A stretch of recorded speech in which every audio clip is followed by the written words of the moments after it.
big oil. Good evening, ladies and gentlemen. Welcome to the Crespi Carmelite Players rendition of Air and Sword with a Few Good Men. At this time, we ask that you please turn your phones to silent.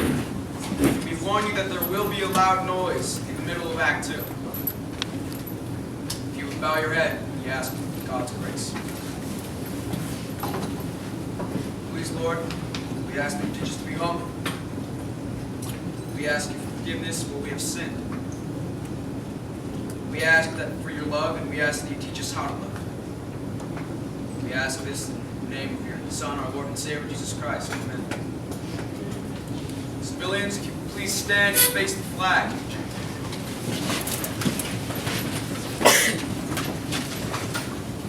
I pledge allegiance to the flag of the United States of America and to the republic for which it stands, one nation, under God, indivisible, with liberty and justice for all.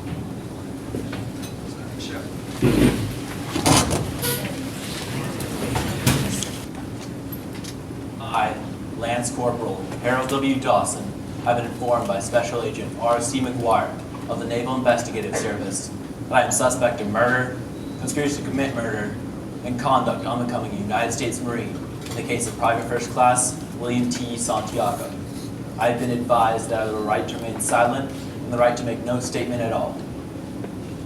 Any statement I make can be used against me in a trial or a court-martial or other administrative or judicial proceeding. I have the right to consult with a lawyer prior to further questioning. I am presently assigned to Rife Security Company Windward, 2nd Platoon Delta, Nav Base, Guantanamo Bay, Cuba. I'm a private first class. I'm assigned to Marine Rifle Security Company Windward, 2nd Platoon Delta.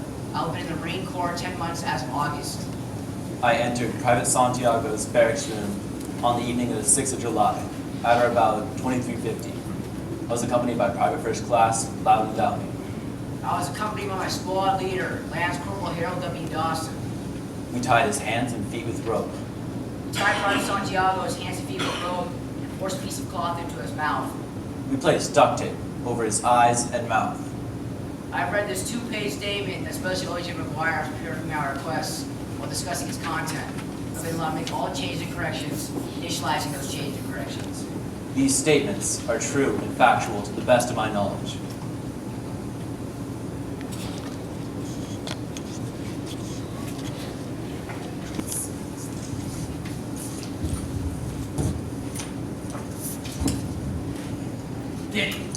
I'm late. You know what I just saw? No, but I'm genuinely late. There's a lady lawyer from Internal Affairs wandering around the hallway. What's she doing? I don't know. Did she steal anything? No. Tell me why I care. Ordinarily, when Internal Affairs sends a lawyer around to talk to the other lawyers, it means somebody messed up. Think you messed up? No. Think it was you? No. Sure. Yes, I'm sure. I think so. Look, can you do me a favor, would you? Yeah, sure. What's up? If you talk to Steve, remember anything about Dematis? Who? Dematis, the engineer? Remember my guy who was caught littering the Admiral's tulip garden? I may have cut a few corners. Would you cover for me? Sure. Yeah? Sam, sure. I don't know what you're talking about, but sure, no problem. Dematis is an engineer. No, the guy littering in the Admiral's turnip garden. Tulips. Tulips, okay. Where are you going? Look, I'm representing an ensign who bought and smoked $10 worth of oregano. I thought it was weed. You can only hope so. You're not concerned? What is he going to be charged with? Possession of a condiment? He'll get a C misdemeanor. 15 days restricted duty. I'm talking about the lady from Internal Affairs. I'm not concerned. Look, my softball team is playing Bethesda Medical. I can't be concerned with anything right now. See you at lunch.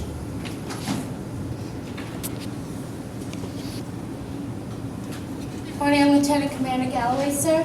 Captain Whitaker, come on in. I appreciate you seeing me on such a short notice. Well, Bronski said you're opening a case. Yes, sir. Bronski and I go way back. Speaks very highly of you, sir. Yeah, that's BS, right? Yes, sir.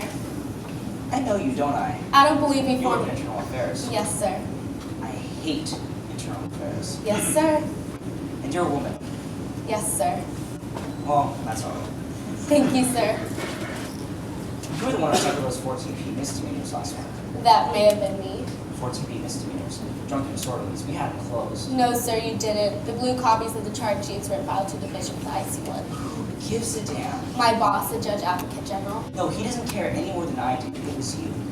There are rules, sir. I'm sure you understand. You had my guys working Christmas Day filling out charge sheets in Longham.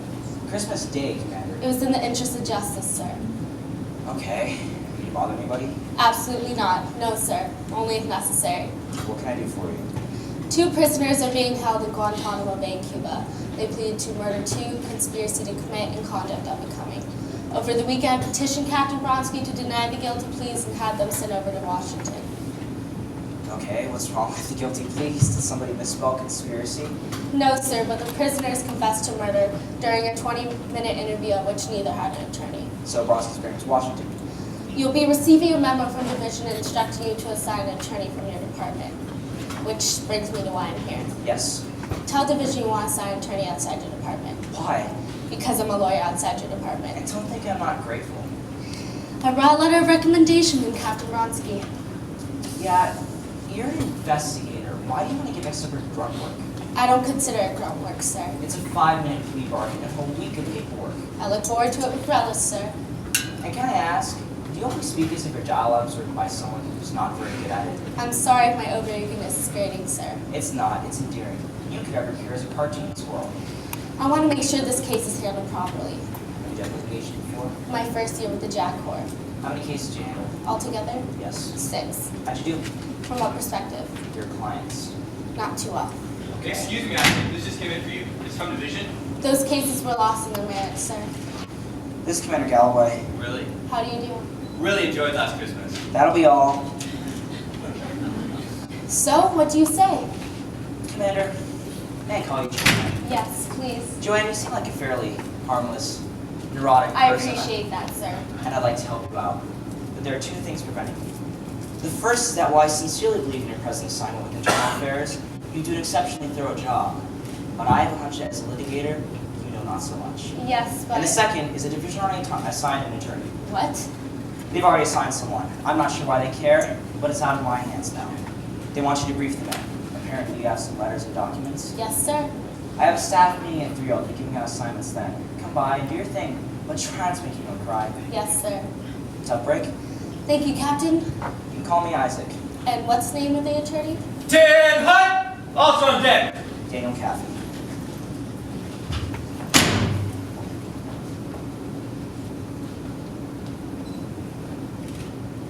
Gentlemen, listen up. They're going to give you a lawyer.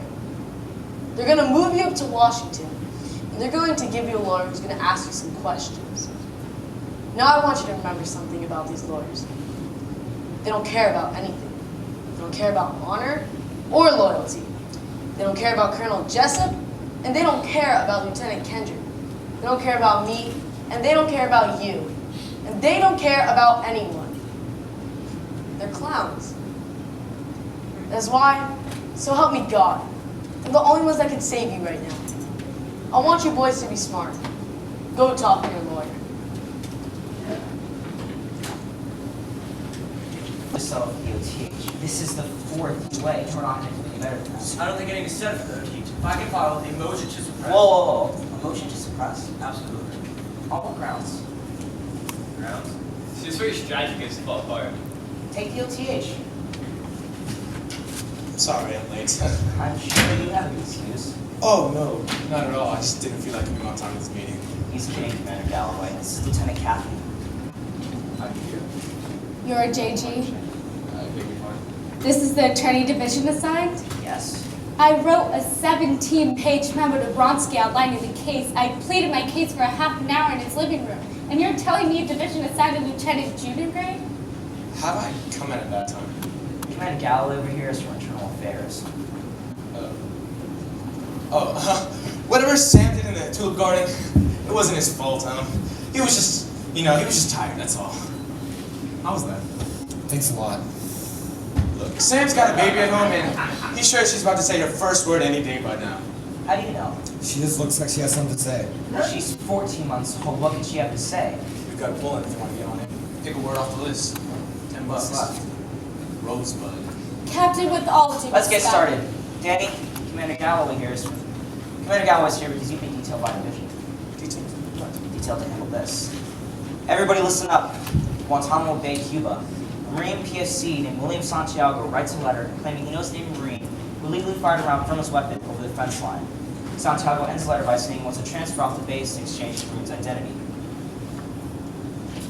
What's a fence line? Sam. Well, it's a big wall separating the bad guys from the good guys. Yeah, the man who fired the fence line was Santiago's squad leader, Lance Corporal Harold Dawson. But the fence line shooting, however, is completely beside the point. What's the point? And Santiago, he's dead. What happened?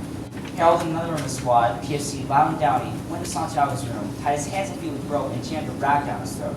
The doctor said the rag must have been treated with some kind of toxin. Was the rag poison? Not according to them. What did they say? Not much. They're being brought up to here tomorrow morning. Thursday, there's 600 okay to transport down to Cuba for the day. Commander Galloway's going to field on the rest. Are there any questions so far? Was that 0600 hours in the morning, sir? Division wants me to sign backup. Are there any volunteers? No. Sam. Sir, I have a pile of work on my We'll get desk. Kathy on this. Doing what? You know, various administrative things, backup, whatever, I don't care. So in other words, I have no responsibilities whatsoever. Right. What kind of case? Lieutenant Kathy, how long have you been in the Navy? I beg your pardon. How long have you been in the Navy? Going on 9 months now. Have you ever even been in a courtroom? I did have my driver's license suspended once. All right, Captain. This Okay, Danny, Commander, if this thing ever even were to go to court, those Marines wouldn't need a lawyer. They would need a priest. No, they need a lawyer. Isaac, I'd like to say for the record that this is the least fun I've had at one of your staff meetings. Look, Lieutenant Caffrey is generally considered one of the best living in his office. He successfully plea bargained 44 cases in less than a year. One more and I get a set of steak knives.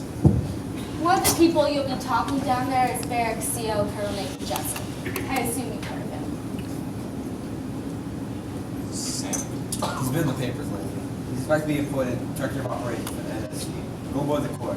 Very big inside the DOD. How did someone get very big inside the DOD? Did he cut an album? Is he touring? On top is an inventory of Santiago's footlocker the night he died. 4 pairs of camouflage pants, 3 long-sleeve khaki shirts, 3 short-sleeve khaki shirts, 4 pairs of boots, 4 pairs of green socks, 4 pairs of black socks. Commander. Yes? I'm not too sure that socks and underwear are going to figure too heavily in the defense. I'm saying we need to get his personal belongings to his family after they've cleared evidence. Right.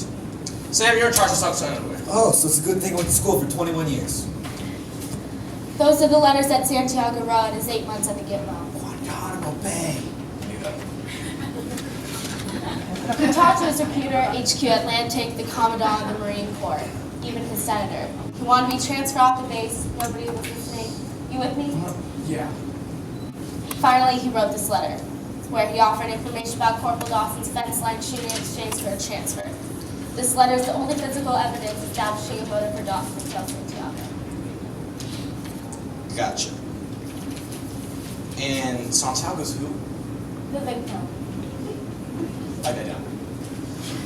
Am I right in assuming that these pictures don't paint a flattering picture of Santiago's treatment in the Marine Corps? Yes, among others. And am I right in assuming that a protracted investigation might cause an incident for Sinatra? Who? The guy, the base commander, the guy who's hot at the Pentagon. Colonel Jessup, yes. 12 years. I'm sorry. I'll get it knocked down to involuntary manslaughter. 12 years. He'll be home in a second. You haven't even talked to a witness or looked at a piece of paper. Pretty impressive, huh? Either that, Kids! Excuse me, ma'am. Sir, whatever you are. Is there some kind of jurisdiction here that I should know about? I'm special counsel for internal affairs, Lieutenant. My jurisdiction's pretty much in your face. Read the letters. Thank you for your time, Captain. Oh, you're not leaving already, are you? Yes, sir. I need to audit the paperwork on an engineer who was found littering the Admiral's tool garden. So I may have forgotten to dot a few I's. I think she was talking about you. You think? The two of you. Don't get cute down there. The Marines at Guantanamo Bay are fanatical About what? about being Marines.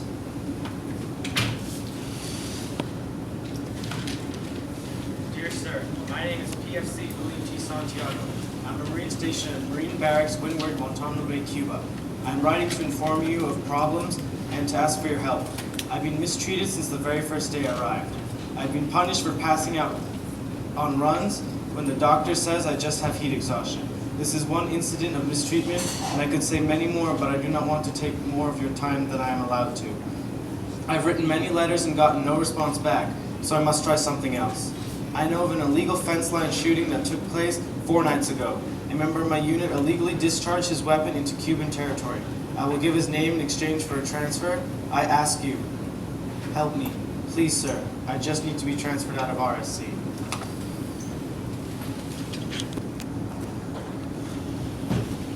Captain Marcus and Lieutenant Kendrick to see you, sir. Thank you, Tom. Colonel. Matthew, John, have a seat. Thank you.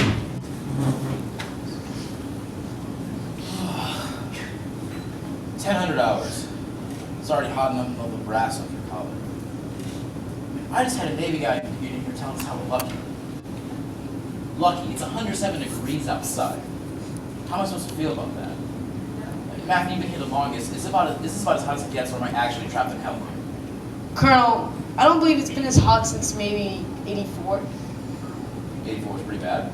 It got up to 119 degrees. That's bad. Caper and half in smoke and half in fire. Moby Dick. John, you don't have to nod your head up and down like you don't want to talk about when I quote Melville. Yes, sir. I'm not going to regard you as less of a man because you're not as well read.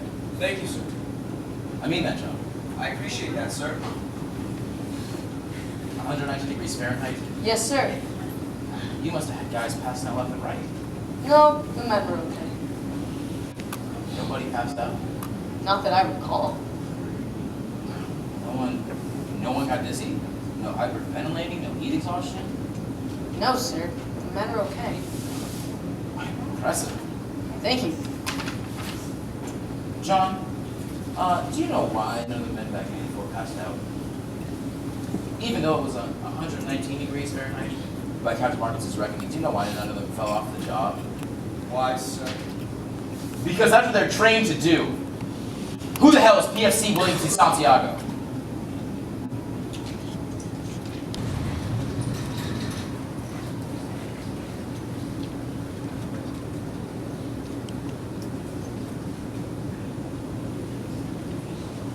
Officer on deck, 10 hut. I'm Lieutenant Commander Galloway. Man, Lance Corporal Harold W. Dawson, man. Marine Barracks, Route Security Company, Windward. Man, Private First Class Long Downey, ma'am. Stan Deasy, I work for the Navy JAG Corps. I'm the one who had you guys brought up here. Wanted to see if there's any questions you might have, anything you might need. It's natural for you to be a little frightened or nervous, so if there's any questions you might have, anything you might need, Ma'am, permission to speak. go ahead. I got some Batmans and Spider-Mans in my foot locker. Somebody will down the shirt if you don't secure them, ma'am. You think this is a joke? No, ma'am. What about you? Is this a joke? No, ma'am. It's not a joke, ma'am. I apologize to the commander, ma'am. I didn't mean nothing about the books, ma'am. I didn't mean nothing. You read your Article 31 rights. Did you understand them? Yes, ma'am. Did you understand them? Yes, ma'am. Say you understand them. Ma'am, I understand them, ma'am. Can I get an MP? I want to talk to Private Downey alone for a moment. Can you take Private Dawson to a holding room? Aye, Commander. All right, let's move. Hey, I said move it. Ma'am, permission to be dismissed. You're dismissed.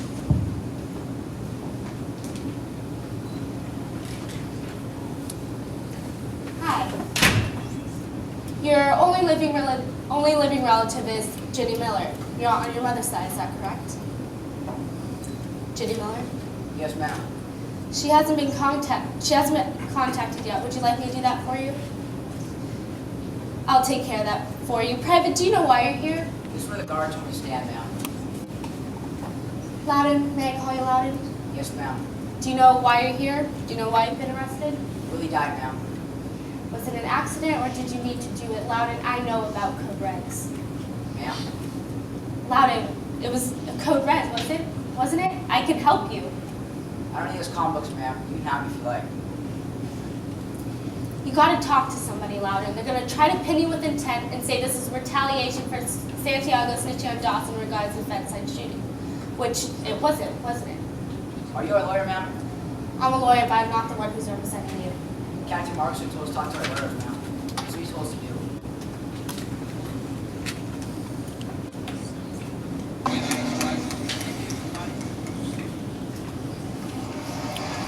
All right.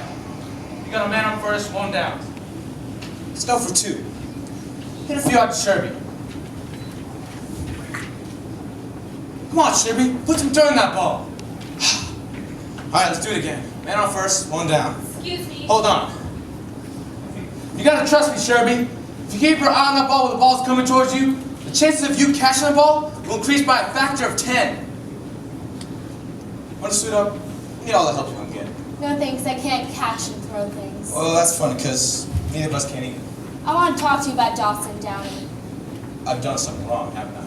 I'm wondering why 2 guys have been in a cell since this morning while their lawyer's outside hitting a ball. We need to practice. That was fun. That was a little funny.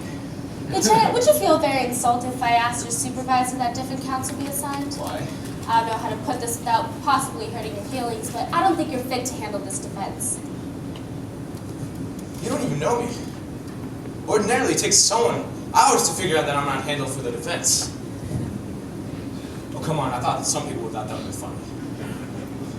I do know you, and I know who your father was. I know you went to Harvard Law on a Navy scholarship, and you're probably just training law for 3 years you got served. Just kind of laying low so you get a real job. If that's the case, that's fine, I won't tell anyone.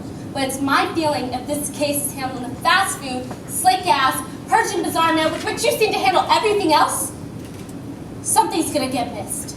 And I wouldn't be doing my job if I allowed Dawson Downey to be spending any more time in jail than absolutely necessary because their lawyer had predetermined the path of least resistance. You know, you're a lot sexier when you're mad. Are you seeing anyone right now? Because I think you and me would be perfect together. It's clear that you respect me, and that's any kind of clear foundation for any Shut up. relation. Yes, ma'am. I don't think your clients murdered anyone. We're gonna have to take their word for it, don't you think? I mean, I don't think there's any intent. The doctor's report says that Santiago's death was caused by asphyxiation, brought up by an acute lactic acidosis. And the acidosis strongly suggests poisoning. Now, I don't know what that means. It sounds pretty bad. The doctor's wrong. Well, that's a relief. I was hoping I didn't use a liar pants on fire defense. Caffeine. Look, rest assured I'm on top of the situation with Dawson and Downey. Down. I'll speak to your supervisor.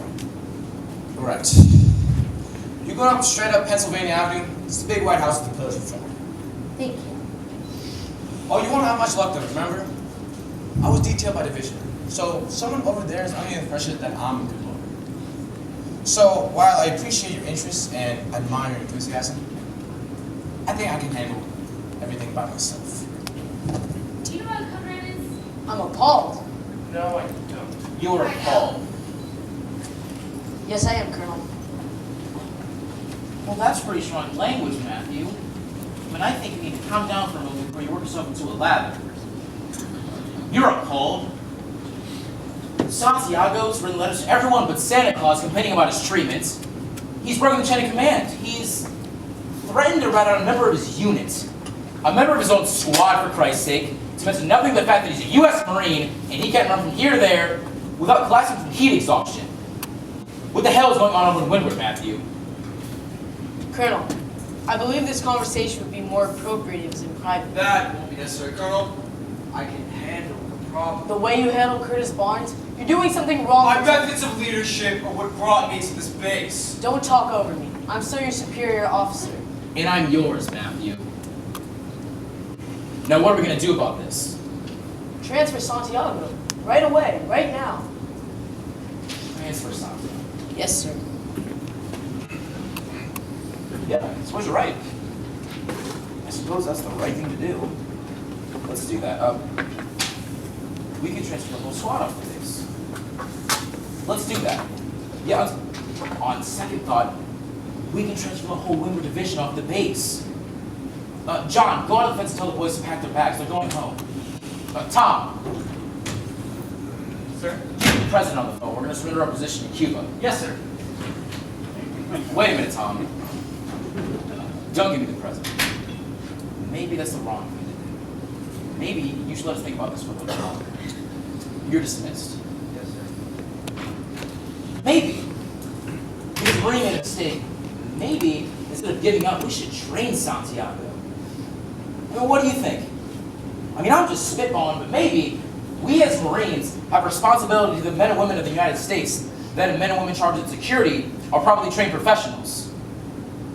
And maybe we have the same responsibility to the other members of the Corps.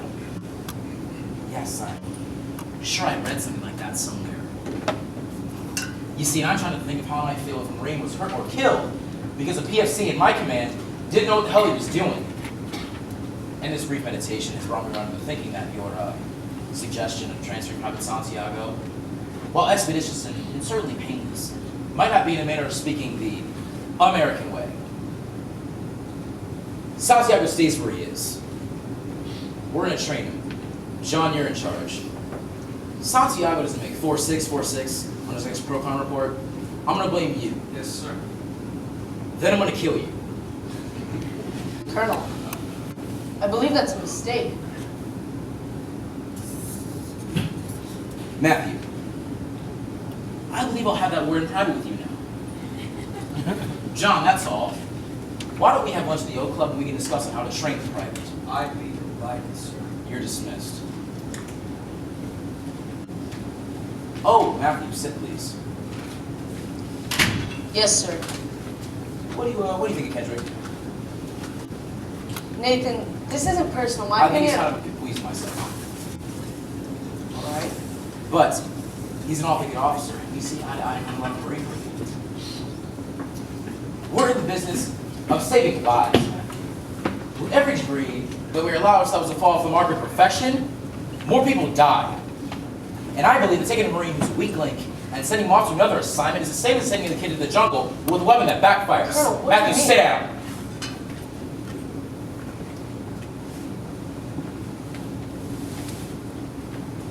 Now, I'm younger than you, man. And if this is a source of tension or embarrassment for you, I don't care. We're in the business of saving lives, Matthew. Don't ever question orders in front of another officer.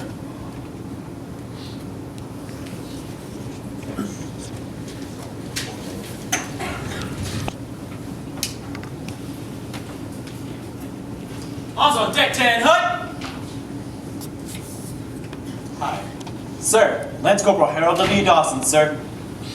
I'm Daniel Cassidy. I'm your attorney.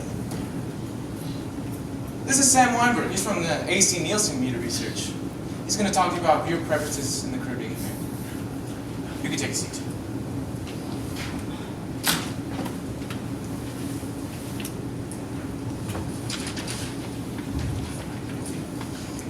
Is this your signature?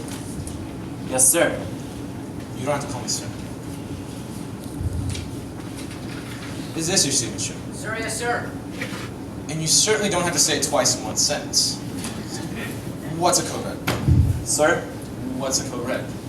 a code red is a disciplinary engagement. What's that? A Marine falls on the line, it's the responsibility of the men in his unit to get him back on track. Did you know this? It's like an Indian. What's a garden variety code red?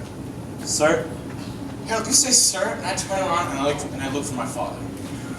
Garden variety. Typical. What's a basic code red?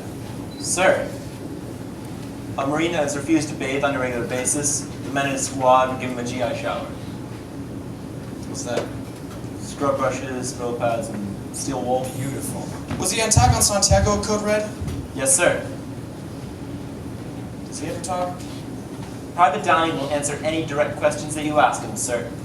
Swell. It says in the report that you guys denied putting poison on the rag. Sir, What was you gonna do? we're just gonna shave his head, sir. When Gonna shave his head. when all of a sudden, We saw blood dripping. Pull the tape off, pull the gag out, sir. was there more blood? All down his face. Corporal Dawson called the ambulance. You called the ambulance. Yes, sir. That was not in the report. We were never asked about it, sir. Did anyone see you call the ambulance? No, sir. Did the ambulance get there? Were you there when the ambulance got there? Yes, sir. That's when we're taken under arrest. I want to talk to you boys about something called attorney-client privilege. It means you can tell us anything in this room, and we're not allowed to say it without your permission. It's against the law. I took the oath. Sam took the oath. You took the oath, right? Yeah. Sam took the oath. Harold, did you assault Santiago with the intent of killing him? No, sir. Then what was your intent? Train him, sir. Train him to do what? Train him to think of his unit before himself, sir. Train him to respect the code. What's the code? Who cares? No, what's the code? Unit, corps, God, country. I beg your pardon. Our code is unit, corps, God, country. Sir, that's our code, sir. Seems we're working out well for you. We'll be back. Is there anything you guys need? Some books, papers, cigarettes, maybe a ham sandwich?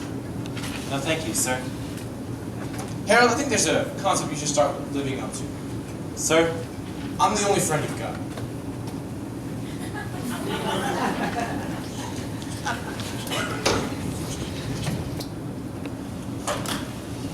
Dan Cappy. Smiling Jack Ross. Hope for Dawson and Downey sake you practice lobbing and play softball. Fortunately for Dawson and Downey, I don't do anything better than play softball. What are we looking at? You're pleading manslaughter? I'll drop the conspiracy and the bad conduct. 20 years. You'll be home in half the time. I want 12. I can't do that. They called the ambulance, Jack. I don't care if they called the Avon lady. They killed him already. The lab report was the rat was tested for poison. Look, the lab report, the autopsy lab, even the initial ER and COD say all the same thing. Maybe, maybe not. The chief of internal medicine at Guantanamo Naval Hospital says he's sure. Oh, you sure? Tell me something, Jack. What do you know about code reds? Oh, hell. Are we off record? No. Look, I'll give you the 12 years. But before you go down there, get yourself into trouble, you should know this. The platoon commander, Lieutenant Jonathan Kendrick, had a meeting with the men and specifically told them not to touch Private Santiago. Talk to me when I get back. Do we have a deal? I'll see you when I get back.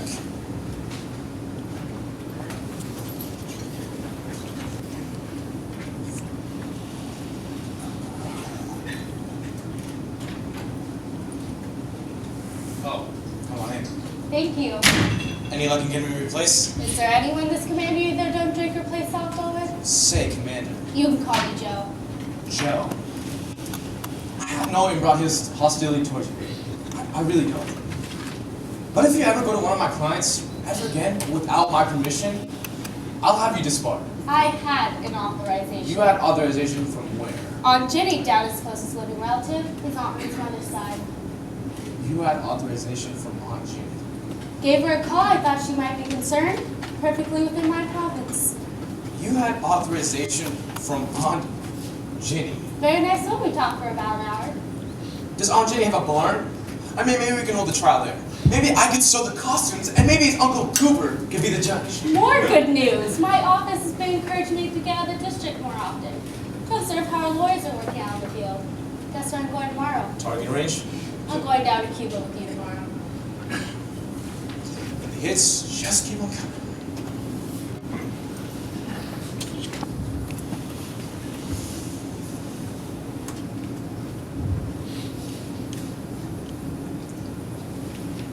When Laura gets back, you're my witness. Neither be spoke. My daughter said a word. She made a sound. I'm not so sure if it was a word. Oh, come on, it was a word.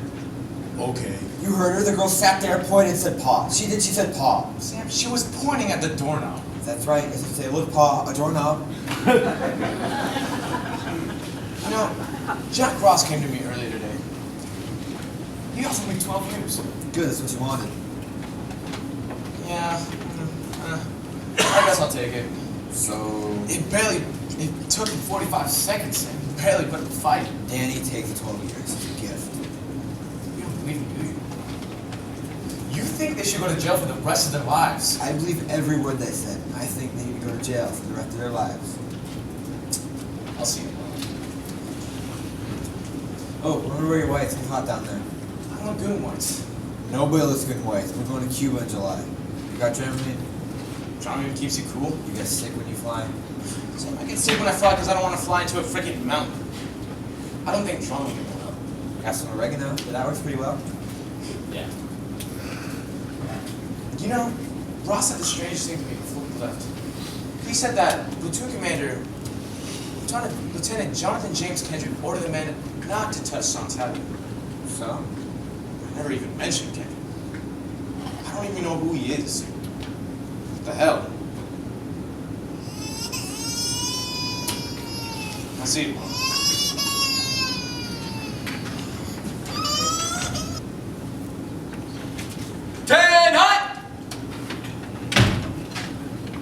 Squad leaders, front and center, report.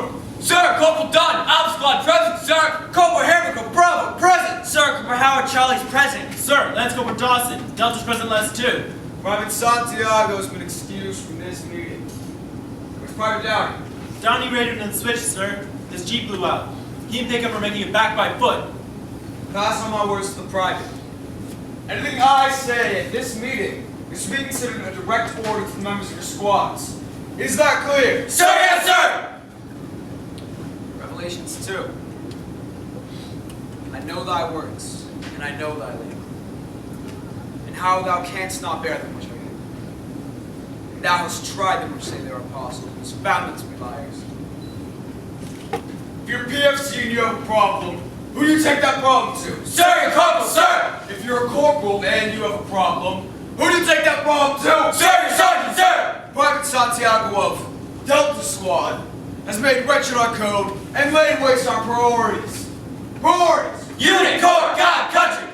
Go! Unit, Corps, God, country! What are we here to fight for? Unit, Corps, God, country! What are we here to fight for? Unit, Corps, God, country! Do you need someone from outside this unit to show you how to be good? Sir, no, sir! Do you need someone from outside this unit to show you how to be right? Sir, no, sir! Done. Sir! Think you and the boys of Alpha can show Santiago how to be right? Sir, yes, sir! Anyone in Alpha touch some and you'll answer to me. Sir? Is that clear? Sir, yes, sir! Alpha's dismissed. Lambert. Sir! How about my brave boys of Bravo? That I turn this over to you and Santiago Marine by sunrise. Am I right? Sir, yes, sir! Anyone in Bravo touches them, and you'll be filling sandbags till you beg for mercy. Dismissed. Flower. Sir! I have two things to say. First, I believe in my heart that you and men of Charlie's squad are outstanding Marines, and that your influence over the private would be invaluable. And the second is that the United States government maintains a military installation inside the Arctic Circle, and you and the men of Charlie's squad will find yourselves scraping icicles off of igloos in a heartbeat if you so much as look funny at the private. Is that clear? Sir, yes, sir! No code reds, is that clear? Sir, yes, sir! No code reds, is that clear? Sir, yes, sir! No code reds, is that clear? Sir, yes, sir! Charlie's dismissed. Lance Corporal Dawson. Sir!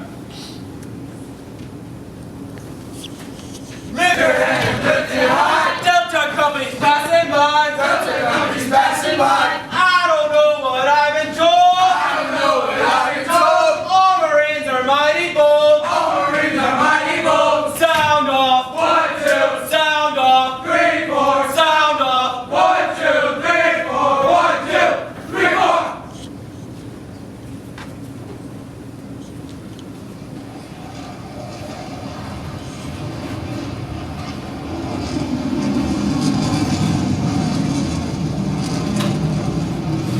Lieutenants Kathy and Weinberg. Yeah.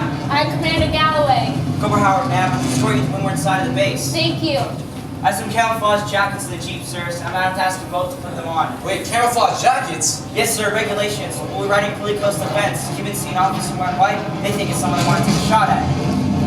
Good call, Sam. Jeep's right over there. Then we'll just hop on the ferry, we'll be there in no time. Wait. We have to take a boat?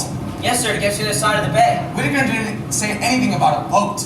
Is there a problem, sir? No. There's no problem. Jesus Christ, Kathy, you're in the Navy for crying out loud. You want to get a hold of yourself? No one likes her. Yes, sir.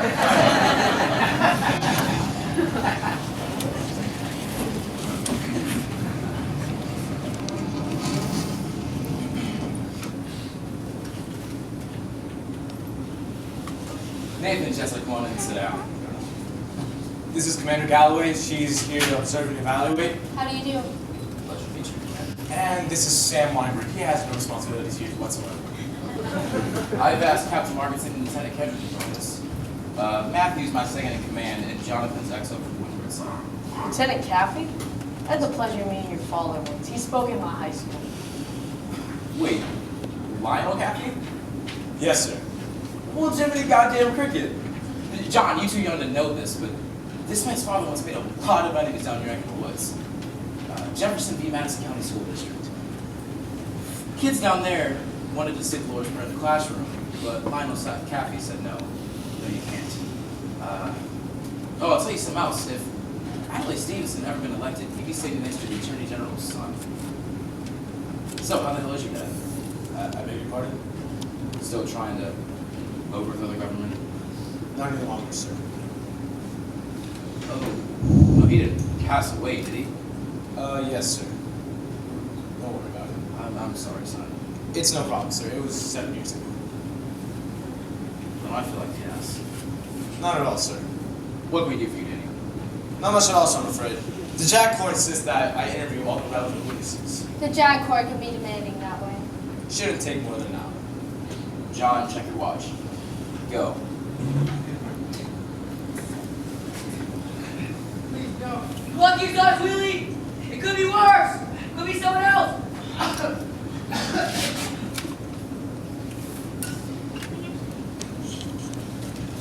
Now, on the morning of the 6th, you were contacted by the NIS agent who said that Santiago had tipped off an illegal fence line shooting. Yes. And that Santiago was going to reveal a name for a transfer off the base. That's right.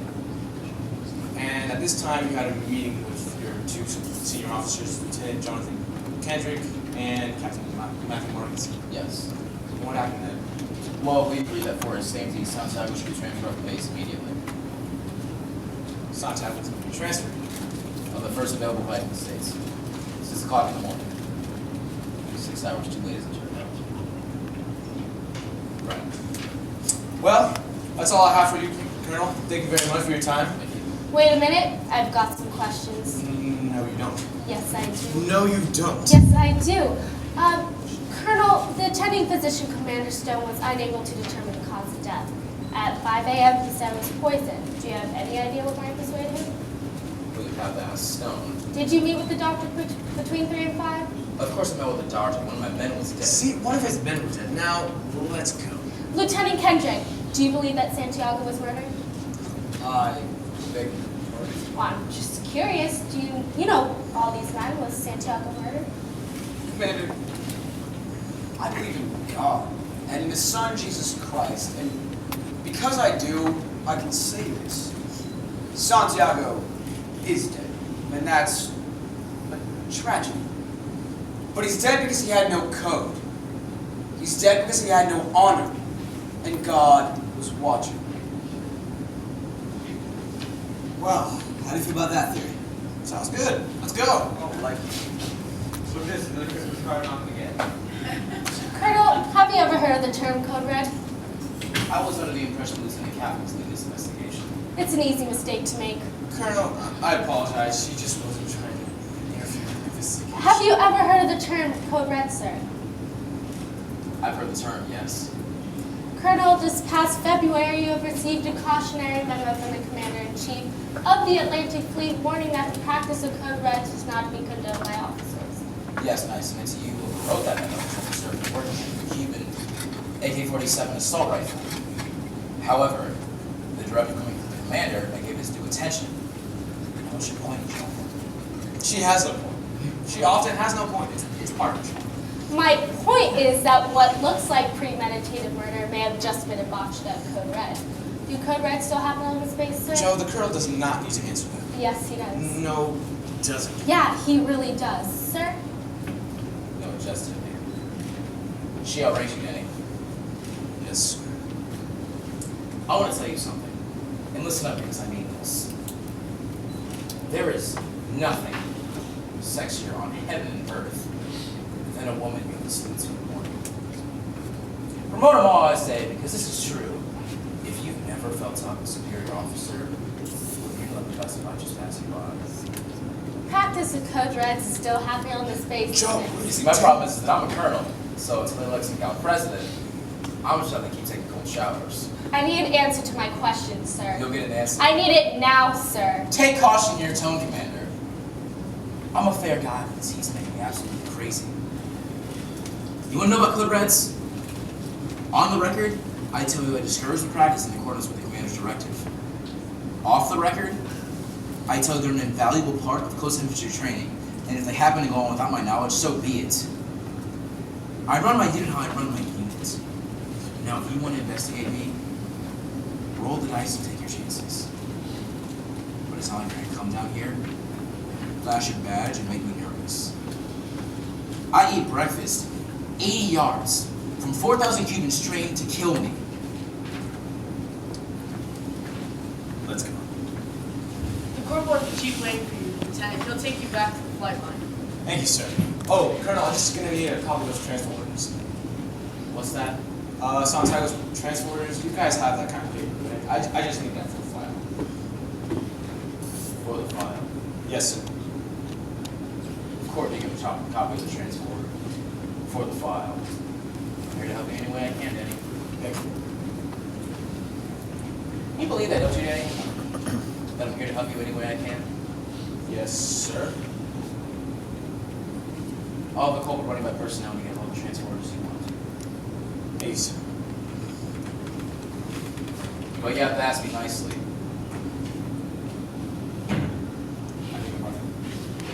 You have to ask me nicely. See, I don't mind the blood and the bullet staining. I don't mind the heat and the stress and the fear. And I don't want money and I don't want medals. But what I do want is for you to stand there in that white uniform with your Harvard mouth and extend me some goddamn courtesy. You have to ask me nicely. Don't do it, Danny. Colonel, if it's too much to ask, I'd like a copy of the transfer orders. Sir.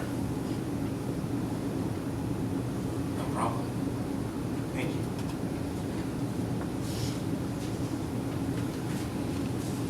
First thing we do is tell the lawyers. Lieutenant, that's Shakespeare. Colonel. Matthew, I hate casualties. Even in victory. When a Marine smuggles a grenade and saves his platoon, he's doing his job. These are casualties. The spirit of the unit, the foundation of the Corps. These are things worth fighting for. And there's no one that doesn't know that that's ever made the decision to put on the uniform. Dawson and Downey, they're smuggling a grenade. Just the same, sir. Colonel, if I were you, I'd get myself a lawyer. When you get back, take a shower, hit the rack. Take a shower, hit the rack. Oh no, not me. Oh no, not us. What do we do when you get back? Polish up or sneak attack.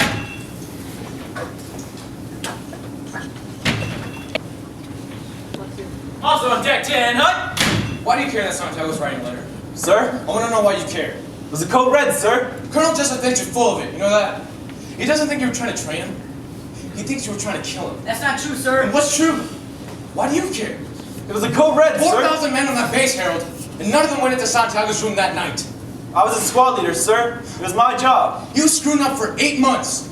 8 months, and you never gave him a code red that night? Why that night? Santiago. Not you. Him. Why did you care? Santiago. No. I don't want to hear about your chain of command. I don't want to hear about your code of loyalty, and I don't want to hear about your bozo code of honor. Why did you give him the code red? Santiago. Did you hear what I just said, kid? Yeah. Why did you give it to him? Need to learn how to Why did you give him the code red? Your responsibility to teach him how to Why did you give it to him? Because God was watching. What did Kendrick say to you? God is watching, Lance Corporal Dawson. And he helps those who help themselves. So do I. Unit, Corps, God, country. And duty to self simply isn't a part of that equation. Get your house in order, Lance Corporal, so that these men can believe in you again. Get your house in order, so the Lord, our God, can look down and say, there is a United States Marine, and I will stand at his side. Get your house in order, and don't let anyone ever tell you you're on board. So, you were given an order. Yes, sir. Kendrick ordered the code red. Yes, sir. He told every other man on the base not to touch him. And then he told you to... I've got to talk to the prosecutor. You mind telling me why you never told me this in the first place? You didn't ask us, sir. Cutie pie shit's not gonna win you a place in my heart, Corporal. I get paid no matter how much time you spend in jail. Yes, sir. I know you do, sir. Screw you, hero. I'll be back later. What they say? I want you to stop following me. I want you to get off my back, and I want you off this case. Markinson went UA. What? Unauthorized. I know what it means. When? Tonight after we left. I'll find him in the morning. I already tried. Nobody can find him. You understand that you're interfering with a government investigation right now? Yes, I do, but I'm not, because I'm Loudon Downey's attorney. What are you talking about? Aunt Jenny, she feels like she's known me for years. She said she'd feel more comfortable if I were directly involved. Loudon signed papers a half an hour ago. Don't worry, I'm not going to make a motion for your separation. You're lead counsel. I defer your skills as a litigator. What they say. Yeah. You frightened me. I'm in a situation where the stakes couldn't be higher. I'm not going to take the time out to give tutorials on criminal procedure to an internal affair schoolgirl who doesn't know what the hell she's doing. I just melt when you sugar talk me, Danny. What they say. Kendrick ordered the code red. What do we do now? Find Jack Ross. He talked to the other men in the platoon. I don't have to. Alpha, Bravo, Charlie, they all say the same thing. Kendrick dismissed the rest of the platoon. You talked to Kendrick. I already talked to Kendrick. I told you before you went down there, he denies everything. He talked to Kendrick? Yeah, he kind of... You talked to Kendrick? I wasn't thinking of anything at the time. Why do you think there's anything to deny? I have a suspicion. You had... It's not important now. You had a suspicion you chose not to share with anyone? It was just... Who is this? This is Commander Galloway. She's very pleased to meet you. Ebenezer Galloway? Look. You want to charge me with something, ma'am? How are you going to get information 12, 20, You want to charge me with something, ma'am? Everybody, in the interest of justice, let's take a deep knee bend. Joe, Lieutenant Ross didn't know about the oath. Because if he did and he hadn't told us, he knew you'd been violating about 14 articles of the Code of Ethics. God forbid our clients testify against the regret that these things happen every day. Kendrick specifically told the men not to touch Private Santiago. And he specifically told Dawson and Downey to shave their head. That's not what Kendrick said. Kendrick is mean, Kendrick is crazy, and Kendrick is lying. You have proof? I have the defendants. And I have 23 men who aren't accused of murder and a Marine lieutenant with 4 stars of commendation. Why did Markinson go UA? We'll never You know. don't think I can subpoena Markinson? You can try, but you won't find him. What are you talking about, Jack? You know what Markinson did for the first 17 of his 21 years in the Corps? What? CIC, Danny. Counterintelligence. Markinson is gone. There is no Markinson.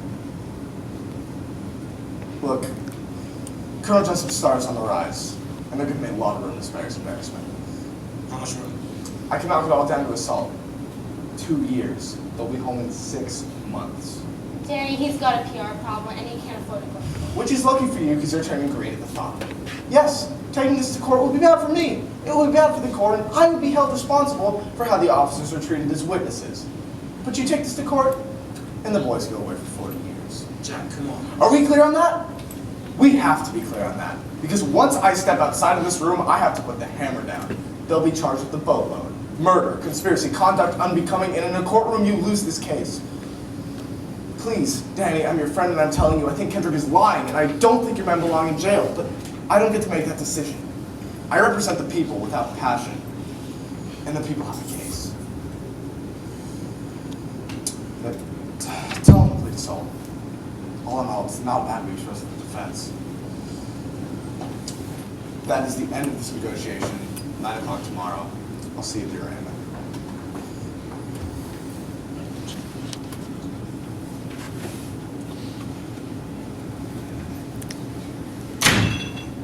Okay, here's the deal. Plead guilty to assault. The court will recommend 2 years after 6 months probation. Wow, Caffey, you're a great lawyer. How could we ever thank you? Well, I'm just doing my job, fellas. Do you hear that, boys? You're going home in 6 months. Ellis? I'm afraid we can't do that, sir. And why not? We do nothing wrong, sir. We did our job. If that has consequences, then I accept them. But I will not say that I'm guilty, sir. Did she push you up to this? No. We have a code, sir. Well, zippity doo dah! You're pleading not guilty, and you'll go to jail for the rest of your life. Do what I'm telling you, and you'll be home in 6 months. Permission to Speak! What do we do then, sir? After what? After 6 months. We get a dishonorable discharge, right? Probably. What do you expect us to do then? We didn't join the Corps because we felt like it. We joined because it was a life decision. We wanted to live by a code, sir, and we found it in the Corps. And now you're asking us to sign a piece of paper that says we have no honor. You're asking us to say that we're not Marines. If that court decides what we did is wrong, I'll accept whatever punishment they give. But I believe that I was right, sir. I believe that I did my job. And I will not dishonor myself, my unit, or the Corps, just so I could go home in 6 months. Sir.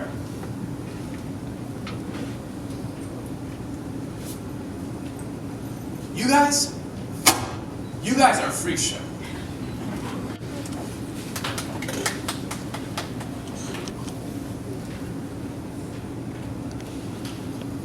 I'm not gonna talk to Dawson anymore.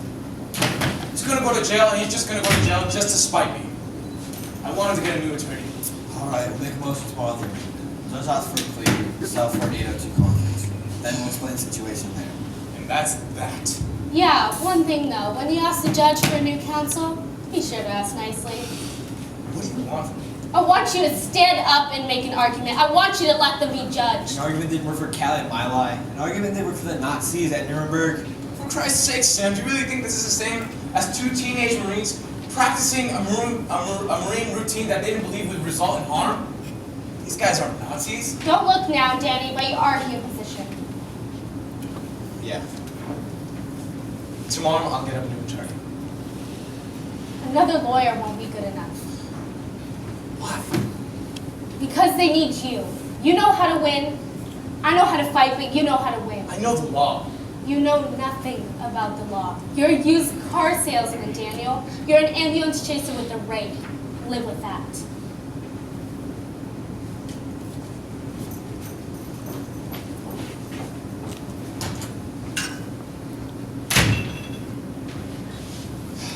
Sam, why does a junior grade with 6 months of experience and a track record for plea bargaining get singled out to handle a murder case?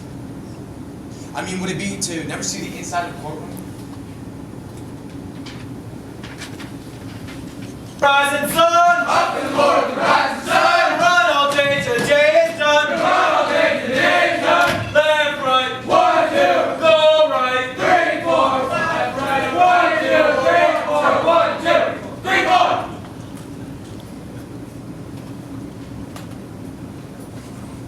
Got you separate cells now. Sir. Want to hear a joke? Hear about the Japanese pilot who hated jets? He bombed Pearl Harbor. I was 99% sure you were going to laugh at that, but... I'm going to get some milk. Good for teeth and bones. No. Thank you, sir. Well, I don't know how else to say this, Harold, but... let me make a deal for you. Come on. It's 6 months. It's nothing. It's a hockey season. In the end of it, what difference does it make? Do you think you were right? It doesn't matter what I think. Do you think we were right? It's not a matter of right or wrong. Yes, it is. It always is. That's something that people like you say, but it is. Do you think we're guilty? What do you mean people like me? Do you think that we're guilty? They could lose. You're such a coward. I really cannot believe that they let you wear a uniform.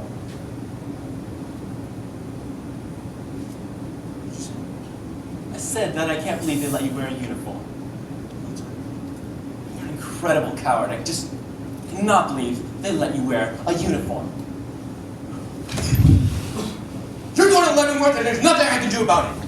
I could have got you 6 months, but I'm not going to feel responsible for you. And Pete, on, Harold.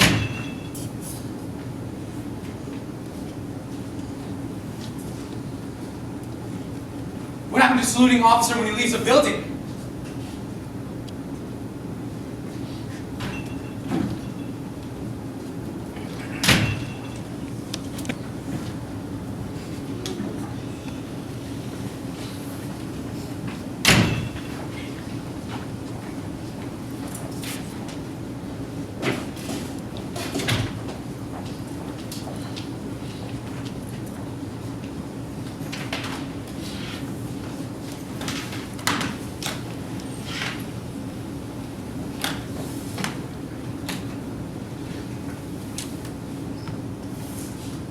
Good hut!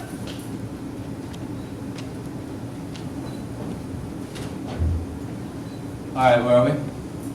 Docket number 411-275, BR5. United States versus Lance Corporal Harold W. Dawson and private first class lockdown. Defendants are charged with murder in the second degree, conspiracy to commit murder, and conduct of becoming a United States Marine. Does the defense wish to enter a plea? Yeah. They're not guilty. Enter a plea of not guilty for the defense. We'll adjourn until 1000 hours, 1 week from today, at which time we'll reconvene as a general court-martial. I'll see counsel in my chambers now. Good hut! Say, boys. Yes, sir. Don't say yes, sir, like you just cleaned the latrine. You're in jail now. You're not Marines. Don't speak to anybody besides the three of us and get some rest. Dismissed.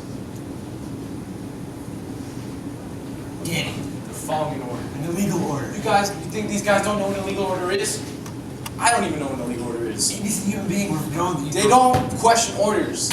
Period. Then what's the secret? What's the magic words? I give orders every day and nobody follows them. We give orders with their softball teams and marching bands. They get orders where you have to wear a camouflage jacket or you'll get shot. We're wasting time. Hey, kid, I'll decide how we're spending and how we're wasting time. You don't like that? Downey can stand strap and trial. You're still an asshole, you know. We'll work in my place every night, 7 o'clock. Joe, before you come, bring a carton of legal pads, a half a dozen boxes of blue pens, and half a dozen boxes of red pens.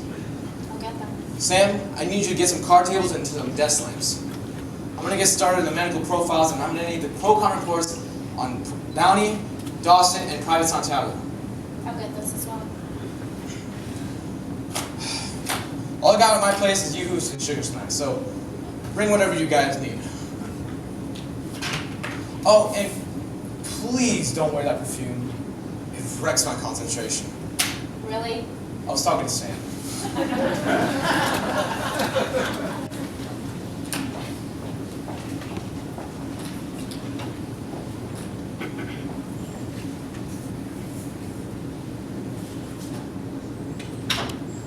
So this is what a courtroom looks like.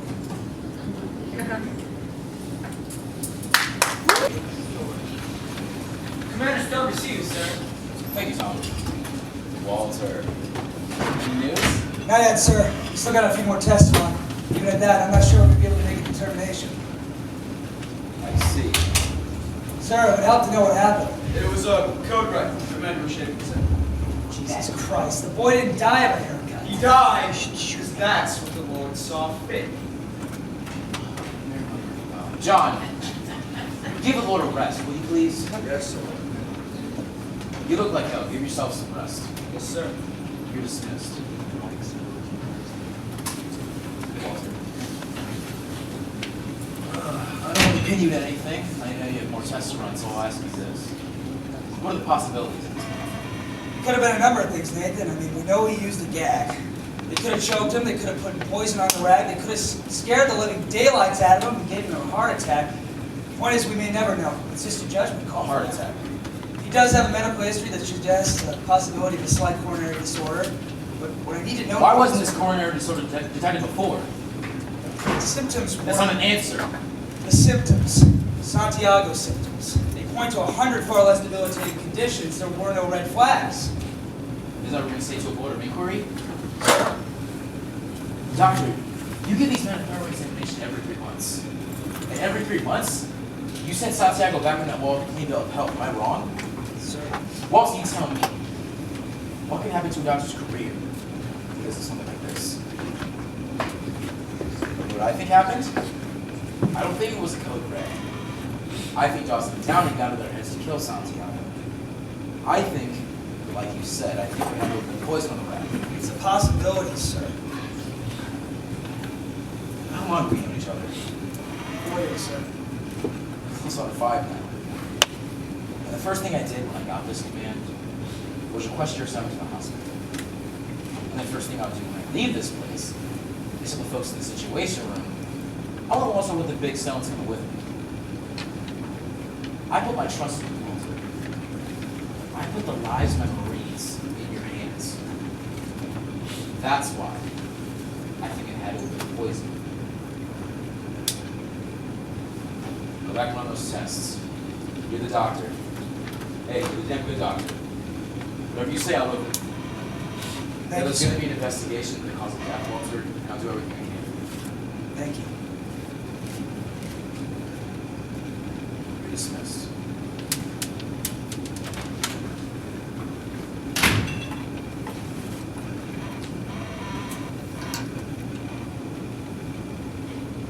Tom. Sir. Find me Captain Markinson.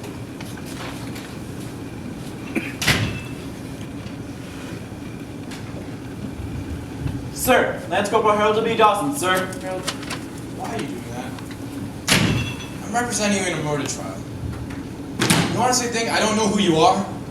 I thought we were through with that the night I struck an enlisted man without cause or provocation. Which I couldn't help that you didn't report to anybody. I wanted to come by, give you some words of,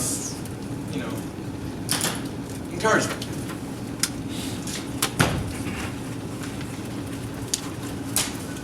Sit up straight.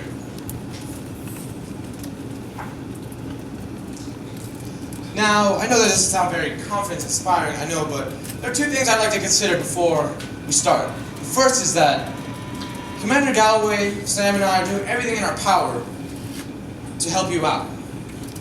And the second is that we're going to lose. Now, I know that's not very confidence-inspiring, I know, yes, but... It's all right. I'm not the one who needs compliments. After all, you have to accept consequences too, right? Yeah, you see, they're not my consequences I have to accept. It almost makes it a little bit worse, sir. Harold, we're gonna lose. We're gonna lose huge. Sit up straight.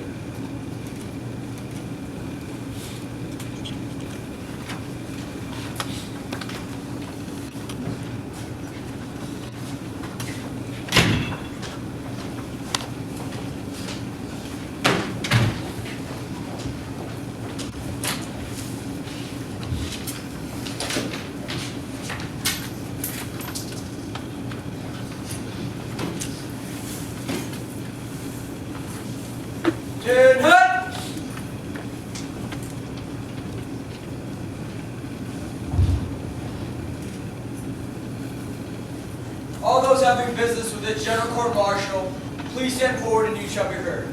Colonel Julius Alexander Rayhoff is presiding. God save the United States of America. Before the judge advocate calls his first witness, I'd like to get some language clear. That without objections, the sworn statements made by the defendants has been read to the members and entered into court record. No objection, sir. No objection. And that without objection, the sworn statements made by the 21 members of Rifle Security Company has been read to the members and entered into court record. No objection, sir. No objection. Is the government prepared to present its case? We are, sir. Please, the court, before we may begin, may I ask if all these MPs are really necessary? Are they making you nervous? No, sir, but the projected image that the defendants are dangerous or at flight risk. The court might alert Commander Galloway to the fact that the defendants are on trial for murder. The defendants who have not been found guilty of any crime are in handcuffs. Sir, if they're to break free and make their escape, the 4 armed guards at the door could apprehend them. In fact, it would appear that every sailor at the Washington Navy Yard who isn't in this courtroom is guarding this courtroom. Judge, the provost marshal thought it should be a security priority. The Provost Marshal is in charge of security on this base. I was just following his orders. The provost marshal's gonna feel like an idiot if someone steals one of our ships during this trial. Take your seat, Commander. Yes, sir. Government calls Commander Stone. Call Commander Stone!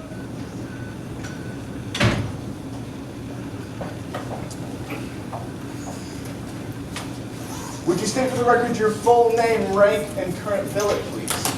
Commander Walter Stone. My billet is internal medicine specialist at the Guantanamo Naval Hospital. Have a seat.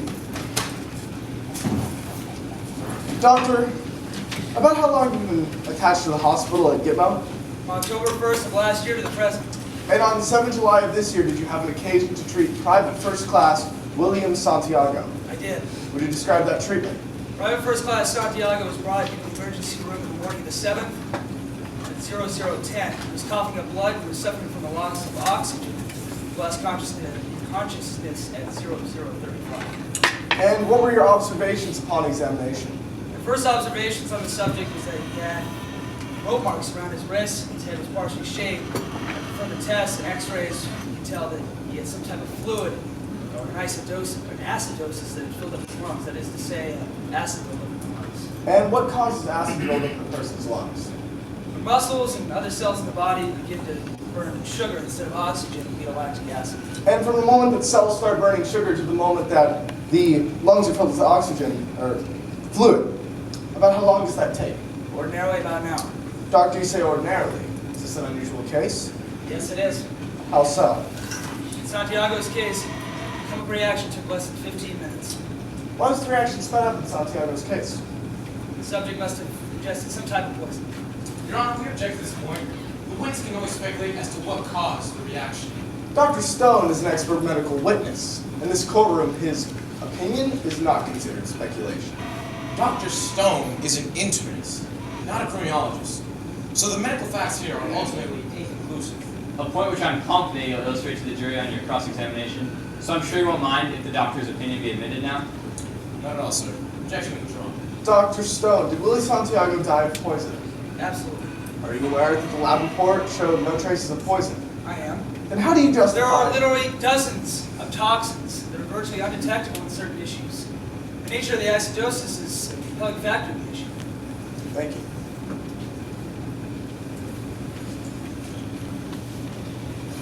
Doctor, other than the... Don't call him doctor. Right, Commander, other than the rope marks, was there any sign of external damage? No. No rope marks? No.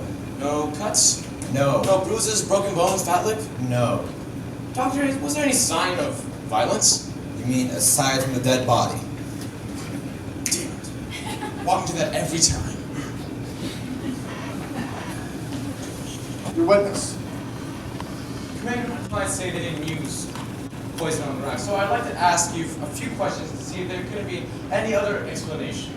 Lieutenant, there are no other explanations. A layman. A layman?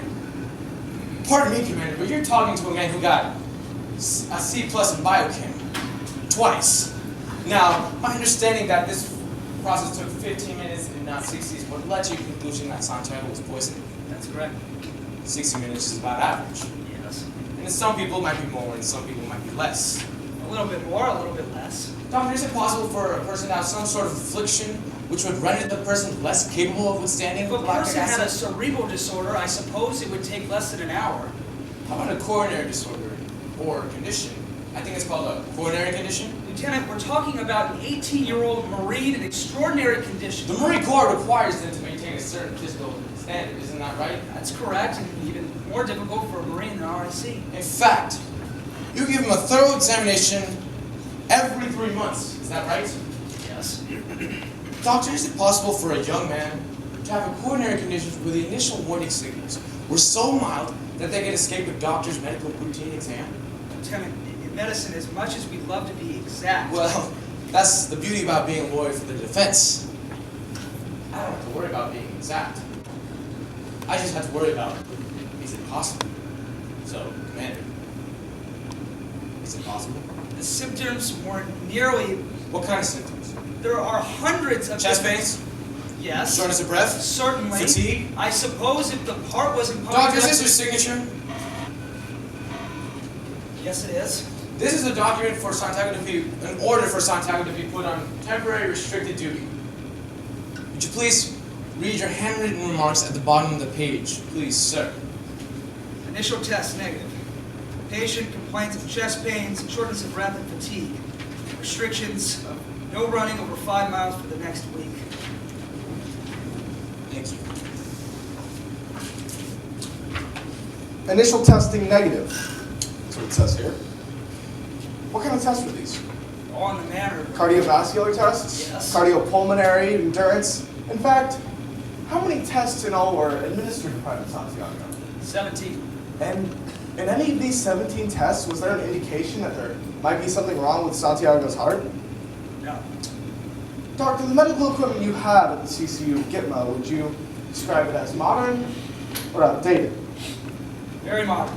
In fact, it's the same equipment used at the CCU Bethesda Naval Hospital here in Maryland. The same Bethesda Naval Hospital that the President of the United States goes for his medical checkups.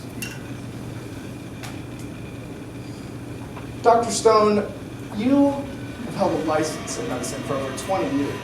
You are board certified in internal medicine. You serve at a hospital that serves over 7,000 people. In your opinion, was Willie Santiago poisoned? Please, the court, we renew our objection to Commander Stone's testimony and ask that be stricken from the record. And we further ask that the court instruct the jury to lend no weight to this witness's testimony. The objection's overruled, Commander. Your Honor, the defense strenuously objects and requests a conference so that His Honor might have an opportunity to hear discussion before ruling on the objection. The objection of the defense has been heard and overruled. The witness is an expert, and the court will hear his opinion. Exception. Noted. Dr. Stone, in your expert opinion, was Willie Santiago poisoned? No doubt about it. Thank you. You can step down, Commander. Thank you, sir. Please, the court. Though the government reserves its right to call rebuttal witnesses should the need arise, we rest our case. We'll stand in recess until Monday morning, at which time the defense can call its first witness. Good hut!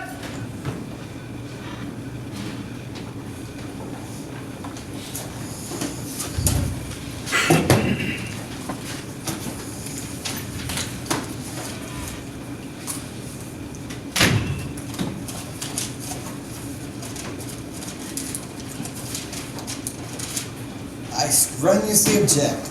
Is that how it works? Objection, overruled. No, I strenuously object. Oh, well, I'm strenuously object. Let me take a moment to reconsider. I got it on the record. You've forgotten the jury's had to refer the doctor. You object once, he's not a criminologist. Anymore, it looks like the great cost we just did with a lot of fancy oil tricks, which is just what Ross was hoping for. This is when you pay for a lot in trial. Sam! Because even the judge had the judge saying Stone's an expert. Look, she made a mistake.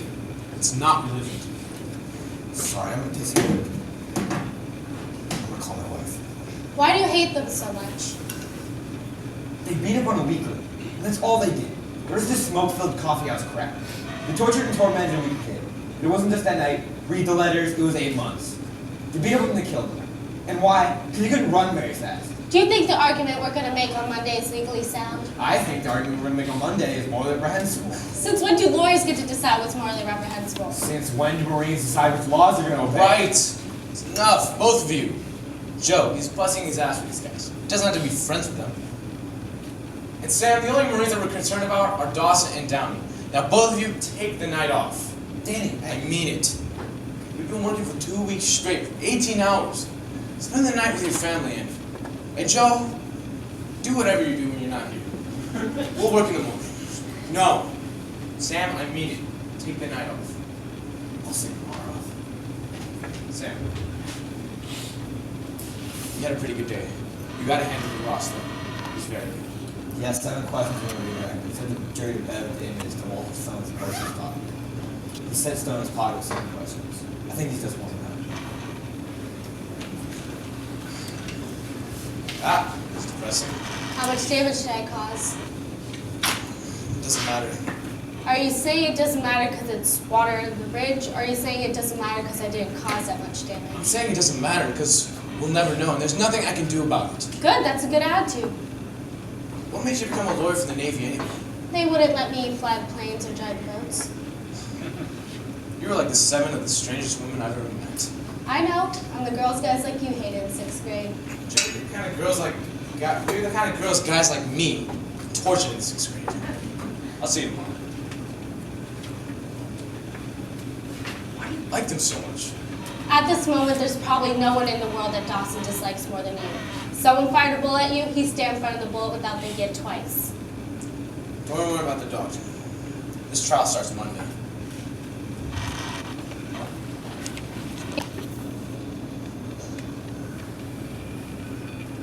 Can I help you?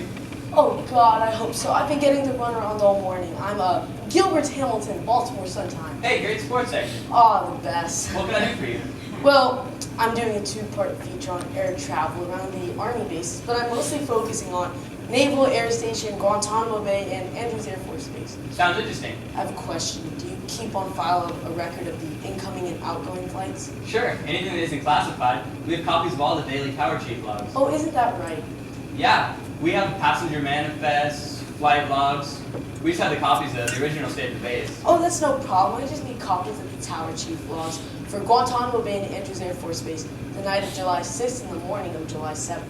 Got it. The only thing is I need to see a fleet requisition form and a 710 sound about 2 officers over the rank of lieutenant. Oh, hell. I'm sorry, but I can't show you without a fleet requisition form and a 710 sound about 2 officers over the rank. That's okay, that's okay. Is the duty officer here? No, sir, he's at a department meeting. Is there anyone else I can speak to? Not for another half an hour or so. They're all at lunch. Now let's get some loud books.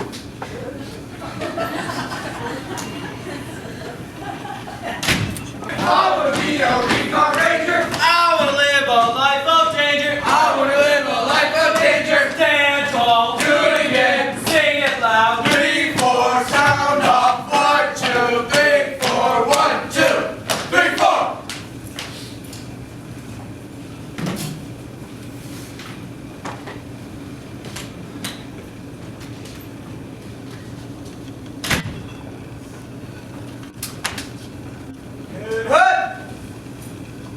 Lieutenant Captain, prepared to call your witness. Yes, Your Honor. Defense calls Corporal Howard.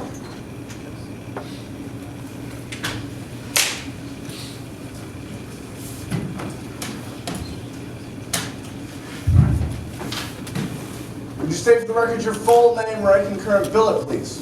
Double check for you on Howard, Marine Barracks Windward, Guantanamo Bay, Cuba. Proceed. Corporal Howard. You look a little nervous. No, sir. Would you like a glass of water? No, sir, I'm fine, thank you. Sure. Yes, sir. Okay, well, if you need a glass of water Judge, or... the witness is twice. Yes, sir. Corporal Howard, you've been called to this witness to give us a better insight into the nature of the duty of the ROC Windward. Yes, sir. Feel free to use the map that's behind you. Yes, sir, it's very simple, really. The base is divided into 2 halves. Corporal? Sir? You're gonna have to wait until I ask you a question. Oh, yes, sir, I'm sorry, sir. Would you give us the general layout of the base? Yes, sir, it's very simple, really. The base is divided into 2 halves, the divider being Guantanamo Bay. Each half of the base has its own rifle security company. On the right is Windward, and the left is Leeward. And what's the function of the ROC Windward? To provide ground support in case of an enemy engagement, and to provide day-to-day security on the fence line. When you're on the fence, how long is each watch? 1 week on, 1 week off. When you're on watch, how long is each watch? 6 hours on, 6 hours off. 6 hours on, 6 hours off, 1 week on, 1 week off. Am I right, Corporal? Yes, sir. Are your sentries armed? Yes, sir. What are they armed with? Sir? What are they armed with? Sir? Corporal, what are your Marines armed with? Weapons. Pea shooter, pocket knife, in a slingshot? Oh, no, sir. A pea shooter, a pocket Permission knife. to lead the witness. By leash if necessary. You're armed with M16 rifles and 60 rounds of ammunition. Is that right? Yes, sir. Okay. Corporal, do you know what a code red is? Yes, sir. A code red is a disciplinary engagement brought against a Marine who's fallen out of line. Have you ever received a code red? Yes, sir. Would you please describe it to the court? I dropped my weapon during field exercise one day. We were doing 7-man assault drills, and it was over 100 degrees out. My palms were sweaty. My weapon just slipped, sir. And what happened then? That night in my barracks, the guys threw a blanket over me and took turns punching me out for 5 minutes. Then they poured glue on my hands. And it worked too, because I ain't never dropped my weapon since. Object. We're gonna have to strike that, but that was a good try. So what happened after they poured glue on your hands? They took me to post 44 and bought me a beer. They gave you a code red. and then they bought you a beer. Yes, sir. Corporal, you're acquainted with Private Santiago. Yes, sir. You came in contact with him every day. Yes, sir. You were on the fence line together. Yes, sir. You participated in drills together. Yes, sir. You shared barracks hall. Yes, sir. Corporal, was Private Santiago ever late for a platoon meeting? Yes, sir. Did he ever let his barracks become substandard? Yes, sir. Did he ever let his appearance become substandard? Yes, sir. Did he ever fall back on a run? All the time, sir. Did he ever, in your estimation, behave in a manner unbecoming a Marine? Absolutely. Did he ever, yes. prior to the night of July 6th, ever receive a code red? Well, no, sir. No. You mean to tell me that you got a code red because your palms are sweaty? Why did Private Santiago get one? Corporal, this is a burden and embarrassment to your unit. Well, why did Private Santiago get a code red? Because Corporal Dawson wouldn't allow it. Corporal Dawson wouldn't allow it. Hal was Corporal Dawson, was Santiago's squad leader. He wouldn't let anyone go near him. The guys, yeah, they talked about Santiago. When it came down to it, they wouldn't touch him. They were too afraid of Corporal Dawson, sir. Object. The witness is characterizing. I'll rephrase. Corporal, did you ever want to give Santiago a code red? Yes, sir. Then why didn't you? Because Dawson kicked my butt, sir. Good enough. Lieutenant Ross is going to ask you some questions. Corporal, I hold here the Marine Corps Guide for New Recruits. Are you familiar with this book? Yes, sir. Have you read it? Yes, sir. Good. Flip to the page in the book that discusses code reds, please. Sir? Just turn to the chapter in the book that discusses code reds. Code reds aren't in this book, sir. I see. Let's turn then to the Marine Infantry Handbook. Would you turn to the chapter in this book that discusses code reds, please? Well, you see, sir, code red is a Marine term when he was down here at Gitmo. I don't know if it actually... Point of luck, then. The Marine Corps Guide for Sentry Duty Naval Base, Guantanamo Bay, Cuba. I'm sure we can find the term code red in this book and then we can move on. Am I correct, Corporal? No, sir. No?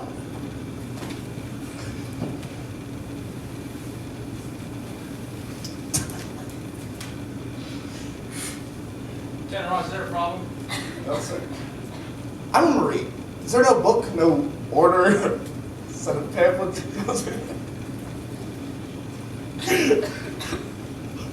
As a Marine, it's one of my duties to perform code reds. No, sir. No book, sir. No further questions. Corporal Howard,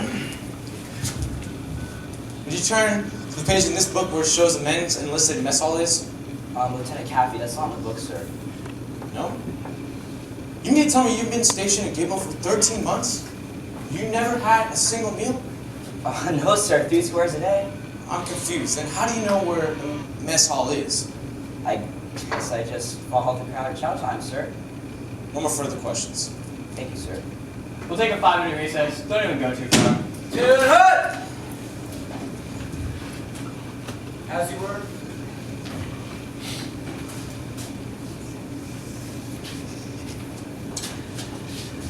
Can I talk to you alone for a minute? That was next morning. The regards on Howard. Thank you. I want to stand now. I don't want Kendrick to have to take the stand. Yeah, he's a real day at the beach, isn't he? I spent all last night with him. He's bright, articulate, nothing left in the closet. They're going to make a meal out of him. What are you getting at, Jack? That's what I was going to ask you. You know, you're putting on an entertaining defense that isn't going anywhere. You know, everybody expects you to do what you have to, but you look like you're starting to have fun with it. You're going to find yourself practicing law off a weather ship on Bayonne, New Jersey. We've got 2 minutes into the Reverend Kendrick. What can I do for you? Don't make them take the stand. I have to protect these guys. They can't have you looking like clowns. You know, you can tap dance around it all you want, but at the end of the day, all you have is a defense of 2 men accused of murder. Yeah. Tell me about it. You got bullied in this room. By Dawson, by Galloway, hell, I practically dared you. You got bullied into this room even though not for 1 second you thought you could win. You got bullied into this room by the memory of a lawyer who might have stood a chance. You know what? You're a lousy softball player, Jack. Good hut! You guys are going down, and I can't stop anymore. Defense calls Lieutenant Jonathan James Kendrick. Call Lieutenant Kendrick!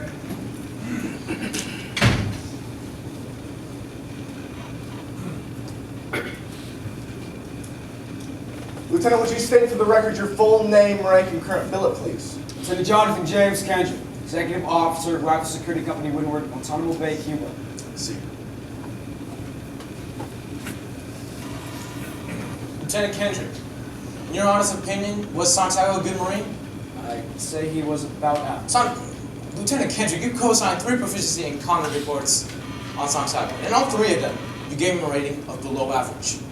Yes, he was below average. I just didn't see him trampling on wings. We appreciate that, but you're under oath now, so as unpleasant as it may sound, we'd all like to assume just hear the truth. I'm aware of my oath. Lieutenant, you co-signed 3 proficiency and conduct reports for Lance Corporal Dawson. On the first 2, you gave him a rating of exceptional. But on this last report you gave, dated on June 9th of this year, you gave him a rating of below average. It's this last report I'd like to talk to you for a minute. That's fine. Dawson's ranking after infantry training school was perfect. Well over half his class made full corporal while he remained a lance corporal. Was Dawson's promotion held up because of this last report? I'm sure it was. Do you recall why Dawson was given such a poor grade? I'm sure I don't. I had many men in my charge. Lieutenant, I write many reports. Lieutenant, do you recall an incident regarding a PFC Curtis Barnes who had been found stealing liquor from the officers club? Yes, I do. Did you report Private Barnes to the proper authorities? I have 2 books in my bedside, Lieutenant. The Marine Code of Conduct and the King James Bible. The only proper authorities I'm aware of are my commanding officer, Colonel Nathan R. Jessup, and the Lord our God. Lieutenant Kendrick, at your request, I can have the court reflect your lack of acknowledgement as this court as a proper authority. Objection. Argumentative. Sustained. Watch yourself, counselor. Yes, sir. Lieutenant, did you report Private Barnes to your superior officers? I remember thinking very highly of Private Barnes and not wanting to see his record tarnished by a formal charge. So you prefer to handle it within the unit? Yes, I did. Lieutenant, do you know what a code red is? Yes, I do. Have you ever ordered a code red? No, I have not.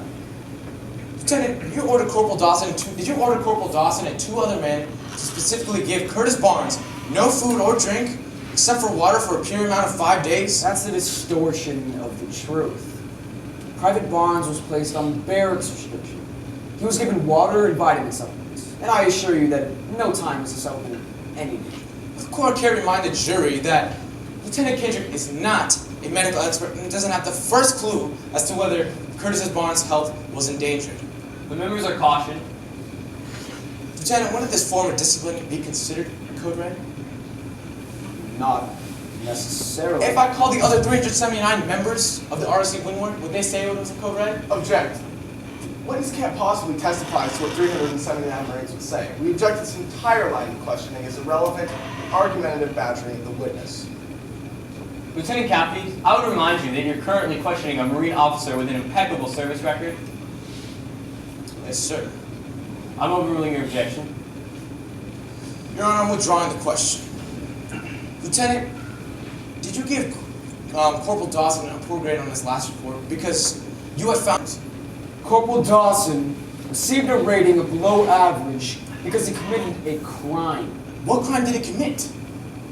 Lieutenant, Dawson fed a hungry guy some food.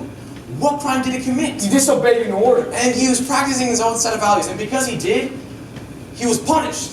Is that right? Corporal Dawson disobeyed an order. Yeah, but it wasn't a real order, was it? He wasn't asked to secure a hill or a radio battalion aid, was he? I mean, surely a Marine of Dawson's obvious skill and intelligence should determine on which orders he can follow and which orders he might say be illegal. Lieutenant, can he? Can Corporal Dawson determine on which orders No, he can cannot. follow? A lesson he learned from PFC Curtis Barnes. Am I right, Lieutenant? I would think so. You know so, Lieutenant, don't you? Object. Sustained. Lieutenant, I just have one final question for you. If you ordered Lance Corporal Dawson to give Santiago code red... I told these men not to touch Santiago! Would it be necessary that he could have disobeyed you again? Lieutenant, don't answer that. You don't have to. I'm through. Lieutenant Kendrick, did you order the defendants to give Willie Santiago a code red? Did you order the defendants to... No, I did not.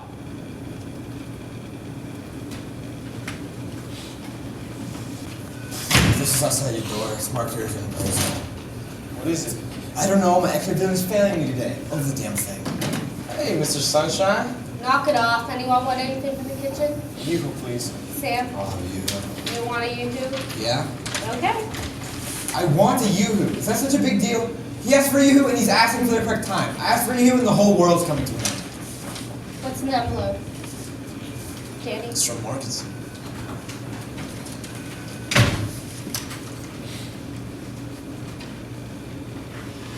To Lieutenant, Junior Grade Daniel A. Caff, United States Naval Reserve, Judge Advocates General Court. Lieutenant Caffey, I know the following to be true. Colonel Jessup had no intention of transferring Private Santiago off the base. The transfer order you secured was written the morning of your arrival, 6 days after Private Santiago's death. Colonel Jessup claims that the 0600 was the first available transportation off the base. That's a lie. There was a flight that left 7 hours earlier for Andrews Air Force Base. I've enclosed the 2 tower chief logs of Guantanamo Bay and Andrews Air Force Base.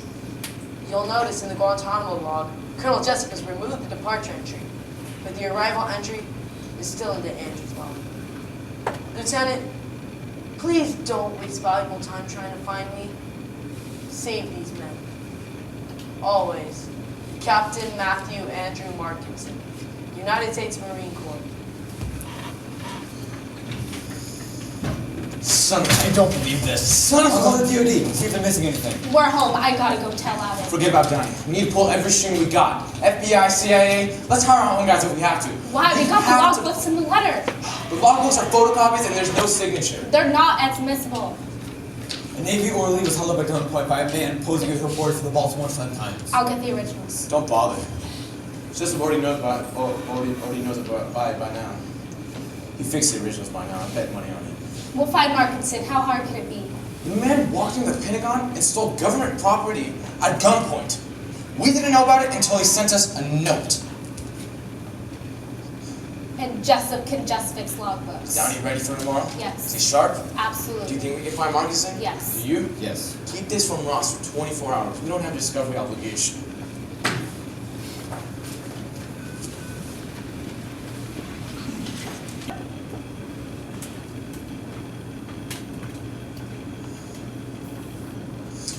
Your Honor, defense calls PFC Loudon down.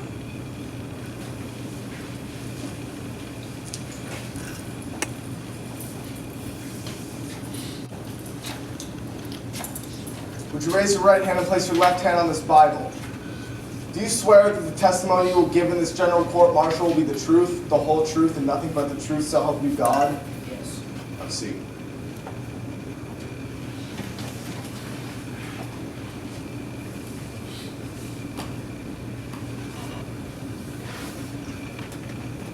Dear Mr. and Mrs. Santiago, I was Williams' company commander. I knew your son vaguely, which is to say I knew his name. In a matter of time, the trial of the 2 men charged with your son's death will be concluded, and 7 men and 2 women, whom you have never met, will try to offer you an explanation to why William is dead. Most likely, they will offer you many explanations. For my part, I've done what I can to bring the truth to light. Not in the uniform that I've served for in 21 years, but in costumes and shadows. I was a defendant. And now, I'm being pursued by the Naval Investigative Service, the Federal Bureau of Investigation, and the military police. And I possibly cannot do this anymore. Because the truth is, to why your son is dead, I wasn't strong enough to stop it. Always, Captain Matthew Andrew Markinson, United States Marine Corps.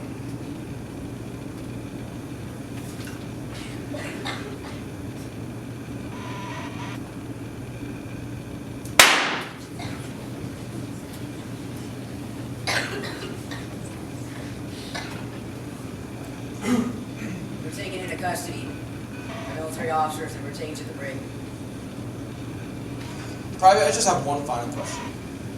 Why did you give Private Santiago a code red on July 6th? So I was given an order by Lieutenant Kendrick, sir.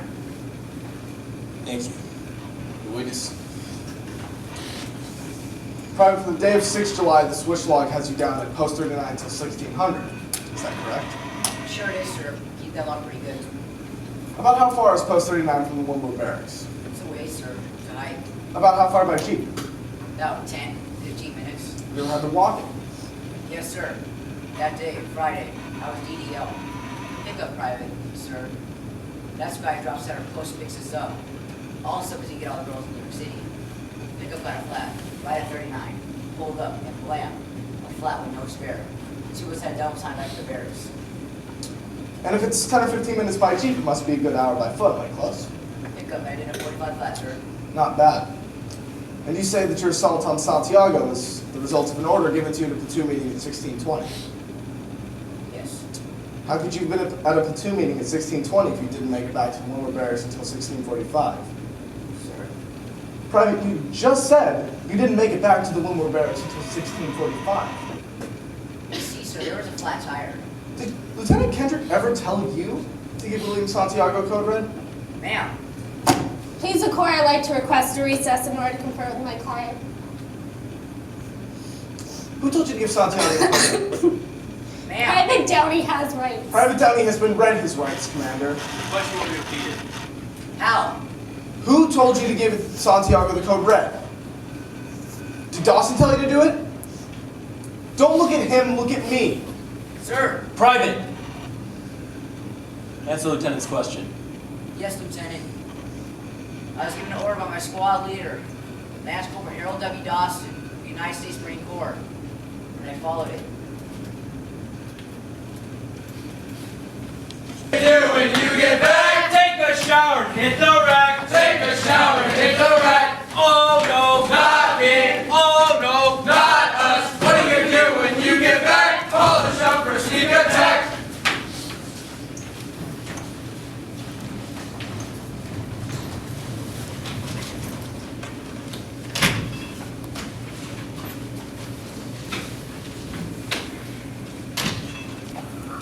Where do you think he is? As far as Downey was concerned, it was an order from Kendrick. He never distinguished between.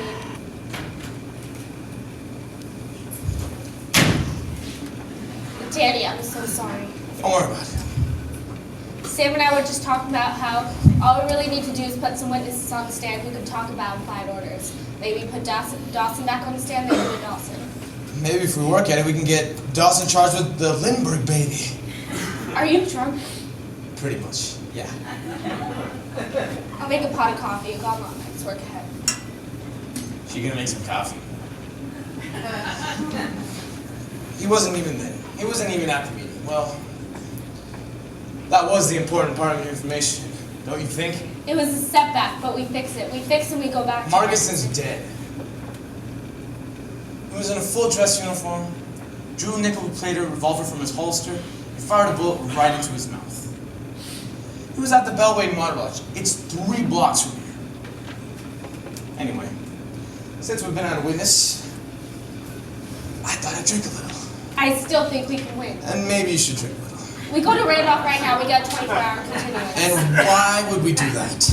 To subpoena Colonel Jessup. What? Just hear me out. Your passion is compelling, Joe, but it's also useless. All right? Because Latin Downey needed a trial lawyer today. You walk away from this right now. You have sealed their fate. Their fate was sealed the day Santiago died. You have to call Jessup. I'm about to do Jack. Why'd you ask for a transfer order? I just wanted the. In Cuba, why'd you ask for a damn transfer orders, okay? No, you could have gone in by calling anyone that does the departments at the Pentagon. You didn't want the transfer order. You wanted to see Jessup's reaction when you asked for it. You had an instinct, and it was confirmed by Markinson. Now, damn it, let's put Jessup on the stand and end this thing. What possible good will come from putting Jessup on the stand? He told Kendrick to order the code red. He did he? I mean, I assume you have proof, right? Oh, wait, no. I forgot. You were sick the day they taught law at law school. You put him on the stand, and you get it from him. We get it from him, yes. No problem. Colonel Jessup, is it true that you ordered the code red? Doctor the logbooks, who is the doctor, and forged the signature? Look, we're all I'm sorry, your time is up. What do we have to lose, Judge? Well, for the defendants, it's a lifetime at Fort Exotic Leavenworth, where every day for our young, handsome Marines, it's Valentine's Day. And for Lieutenant Caffey, that's right, a court-martial. Yes, Johnny, after falsely accusing of a highly decorated officer of conspiracy and perjury, the Lieutenant Caffey will have a long and prosperous life of teaching typewriter maintenance at the Rocco Colombo School for Women. Thank you for playing Should We Not Follow the Advice of the Galactically Stupid. I'm sorry, I lost your sad statement. Get out!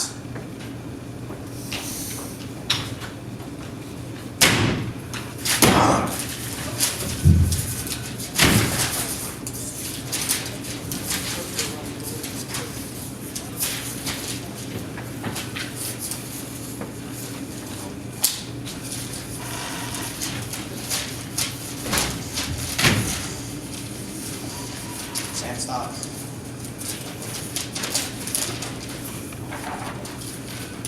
Sam, stop.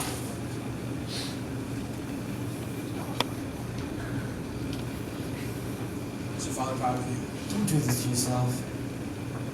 Is he proud of you? Yeah. I'll bet he is. I bet he bores the hell out of the neighbors. Aunts, uncles. Sam's got a law review. Sam's arguing. He's making arguments. I think my father would have liked to see me graduate from law school. You know the man spent half his time defending the Constitution, while the other half trying to prove that he wasn't communist?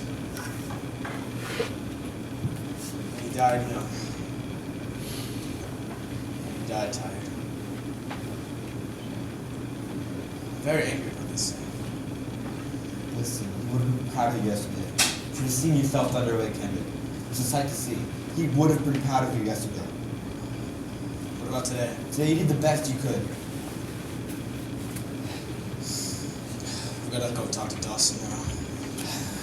I'm gonna miss being in charge of socks and underwear. Socks and underwear. Yeah, I was just making a donut. In the file, Joe. She had in the file Santiago's inventory list. What are you talking about? Willie Santiago knew he wasn't going to be transferred. Give me the names that who knew that Santiago was going to be transferred. Jessup? Yes. Kendrick? Yes. And Marcus? And Santiago. What? Santiago knew he wasn't going to be transferred. Well, it took me 5 weeks to realize this. It's beyond me, but give me time. I'll find a way to blame it all on you. Now let's go. Wait a second. I'll explain it in the car. Look, all right, let's go. You still need a witness? I have a witness. A dead witness? In the hands of a lesser attorney, it'll be fine. Now let's go. No, wait a second. Look, the cover-up is in Jessup's hands. All I gotta do is say Jessup. All I gotta do is get Jessup to say that he ordered the code red. And you think you just get him to say it? I think he wants to say it. I think he's mad that he just made a command decision. That's the end of it. I mean, the man eats 80 yards from 4,000 Cubans who are trained to kill him. And no one's gonna tell him how to run his unit. At least from the pushy broad, the smart Jew, and the Harvard mouth. If I can just make him say it, he'll say that he ordered the code red. Now let's go. You still need a window. He has no weakness. He won't let you near him. Sam, he has a weakness. What? He thinks he was right. Now let's go.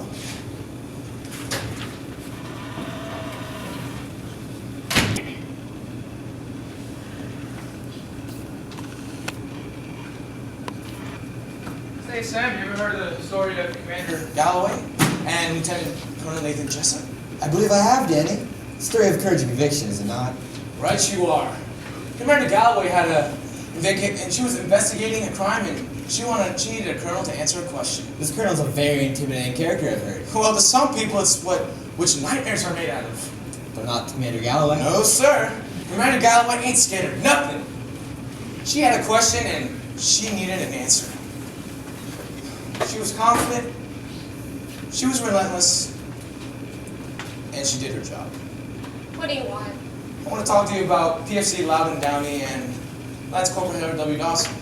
I don't want to talk to you anymore. No. I can't accept that. I'm sorry. We brave extraordinary. I don't want to get over here. My car ran up halfway up 8th Street. Sam had to walk up a quarter mile. A quarter mile! Anyway, the wife and I were thinking about going to court tomorrow and maybe going to put on some homicidal maniacs behind the bars. We wanted to see if you wanted to come along. Can't seem to defend people. I'm sorry you feel that way, Joanne. You're my hero, Joanne. From the first day you were with a lawyer. Live with that. Get hit!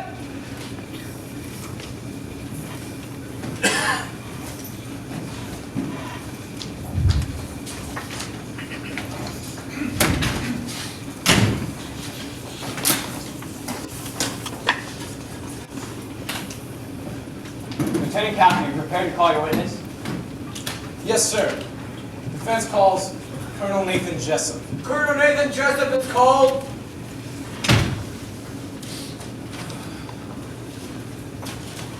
Would you raise your right hand and place your left hand on this Bible?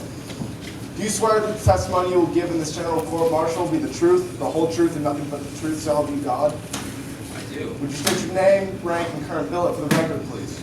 Colonel Nathan Robert Jessup, Commanding Officer, Marine Ground Forces, Guantanamo Bay, Cuba. Thank you. Have a seat. Colonel, when you learned of Santiago's letter to the NIS, you had a meeting with your two senior officers. Yes. The platoon commander, Lieutenant Jonathan James Kendrick, and the company commander, Captain Matthew Markson.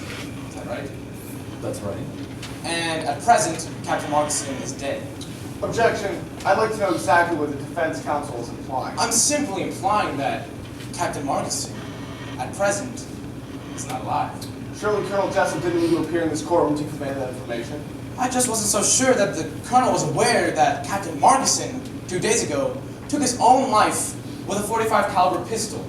The witness is aware, the court is aware, and now the jury is aware. We thank you for bringing this to our attention. Move on, Lieutenant. Yes, sir.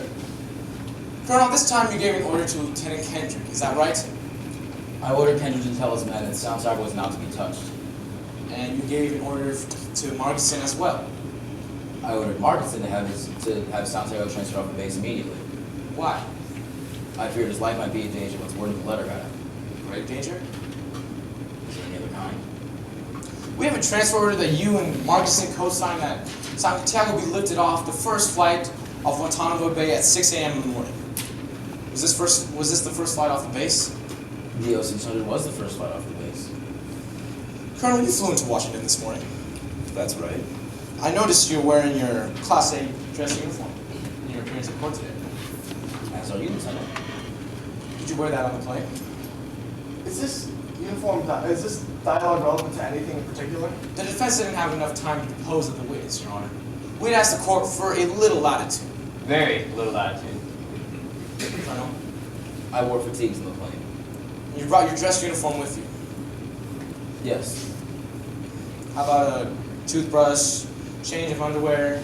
Your Honor. Is the colonel's underwear a matter of national security? Get somewhere fast with this, Lieutenant. Yes, sir. Colonel? I brought a change of clothes and some personal items. Thank you. After Dawson Downey's arrest on the night of the 6th, Santiago's barracks was sealed in its inventory. 4 pairs of camouflage pants, 3 long-sleeve khaki shirts, 3 long-sleeve khaki shirts, 3 pairs of Judge, is there a question anyone? Lieutenant Captain, I'm just wondering why Santiago was not packed. These are the telephone records that you've made from your base in the past 24 hours. After being subpoenaed to Washington, you made 3 calls. If I highlighted those calls, for you. Do you recognize these numbers? Yes, the first call was to Colonel Fitzhughes in Quantico, Virginia, to let him know I'd be in town. The second call was to Congressman Richmond of the House Armed Services Committee, and the third call was to my sister Elizabeth. And why did you make that call? I thought she might like to have dinner tonight. Your Honor, this is ridiculous. I'm gonna stop this now. Your Honor, these are the telephone records from Gitmo from July 6th. And these are the 14 letters that Santiago wrote in 9 months requesting, in fact, begging for a transfer off the base. Upon hearing that he was finally getting out, do you know how many people he called? 0. No one. Not one call to his parents that he was saying that he was finally getting out. Not one call to his friends saying that, oh, can you please pick me up from the airport? He was in bed at midnight, and according to you, he was getting on a plane in the next 6 hours.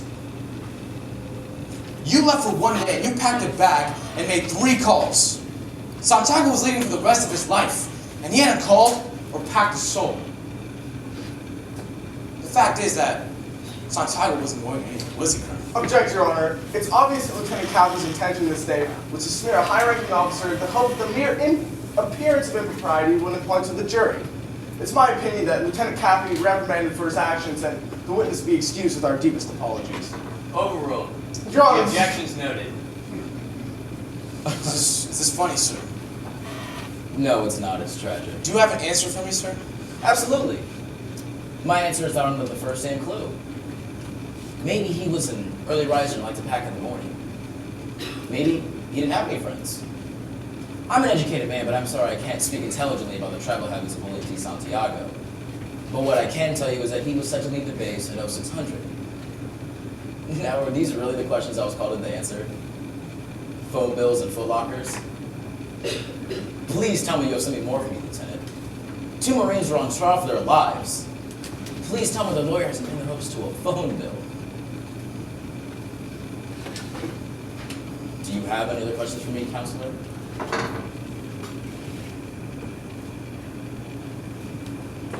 Lieutenant, copy? Lieutenant, do you have any further questions for the witness? Thanks, Danny. I love Washington. Excuse me, I didn't dismiss you. I beg your pardon? I didn't dismiss you. I'm not through with my examination. Sit down.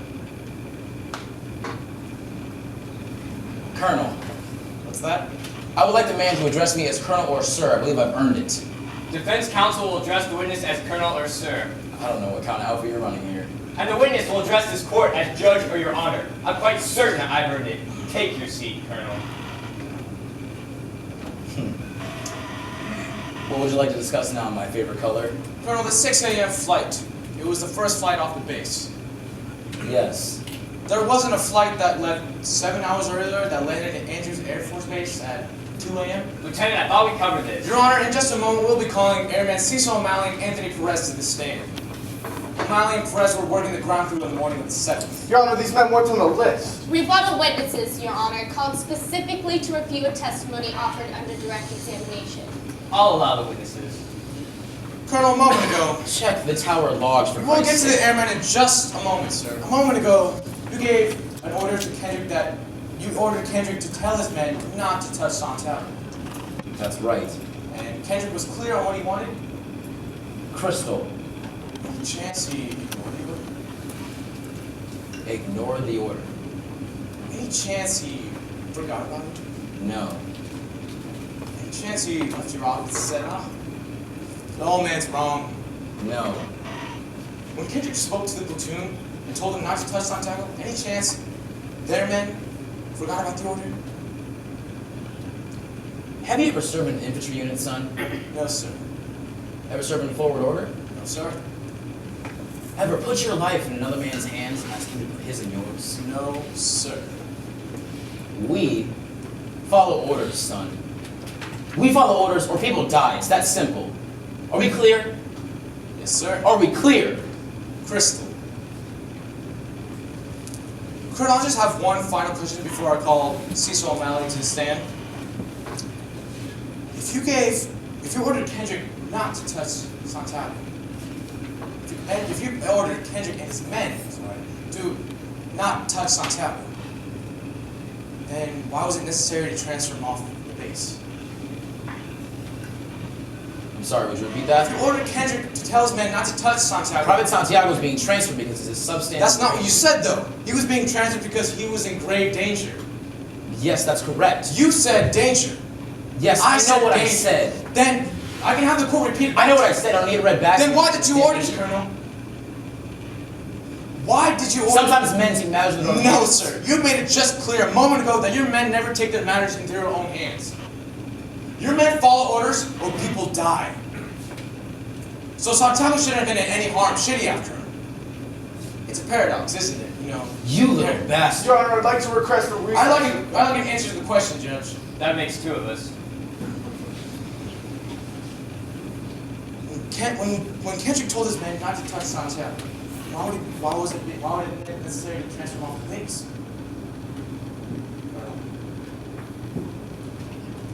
Kendrick ordered the code, right? Because that's what you told him to do. Object. And when it went bad, you cut these guys Leave loose. the court. You got Marcus Azar, an authority transfer order. You coerced the doctor. You doctored the law courts. I'll ask for the fourth time if you order. You want answers? I'm entitled to them. You want answers? I want the truth. You can't handle the truth. Because the truth is that we live in a world that has walls. And those walls need to be guarded by men with guns. You, Lieutenant Weinberg, I have a greater responsibility than you could possibly fathom. You weep for Santiago when you curse the Marines. You have that luxury. The luxury of the blind. The luxury of not knowing that Santiago's death, while tragic, probably saved lives. In my existence, while grotesque and incomprehensive to you, saves lives. You can't handle it. Because deep down in places you don't talk about at parties, you want me on that wall. You need me on that wall. We use words like honor, code, loyalty. We use these words as a backbone to what I spent defending something. And you use them as a punchline. I am not of the time nor the inclination to explain myself to a man who rises and sleeps under the freedom that I provide and then question the manner in which I provide it. I would prefer you said thank you and went along your way. Otherwise, I suggest you grab a weapon and stand post. Either way, I don't give a damn what you think you're entitled to. You ordered the code red. I did the job you said you You ordered the code red. You're goddamn right I did. Please the court. Suggest that all the members be dismissed at this time, so we can move to an immediate Article 39A session. The witness has rights. I concur. The sergeant officer will take the members to an anteroom. What the hell's going on? Captain, what the hell's going on? I'm not familiar with Article 39A. I did my job, I do it again. I'm getting on a plane and going back to my base. Guard the prisoner! What? MPs, guard the prisoner. I ordered a code red. Colonel Jessup, you have the right to remain silent. Anything you say will be used I'm being charged with a crime. Judicial administration. That's what this is? You have the right to a This lawyer. is funny. That's what this A is. civilian lawyer or government appointed lawyer. I'm gonna rip your eyes out of your skull! Jessup, You messed with the wrong Marine! rights as I've read them to you. You people! You have no idea how to defend a nation! All you did was make it a country today, Cappy. That's all you did. Give yourself a pat on the back, son. Sweet dreams tonight. Don't call me son. I'm a lawyer and officer for the United States Navy. You're under arrest, you son of a bitch. The witness is excused.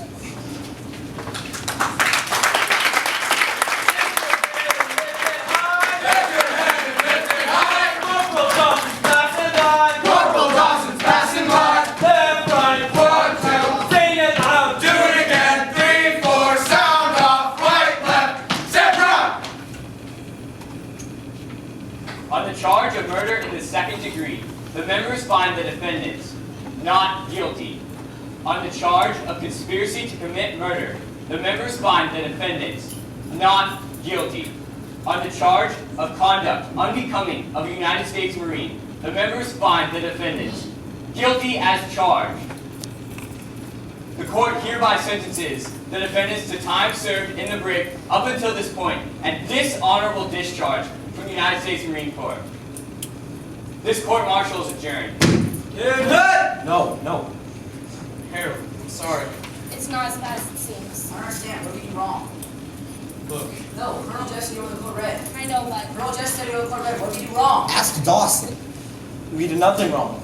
A United States jury said your conduct was unbecoming a Marine. What does that mean? You're the lawyer. You're the Marine. What did you do wrong? Look, You beat the shit out of the wrong guy. I'm serious, what does that mean? Really, stop asking that. Kathy, I gotta take these guys down for personnel for some paperwork.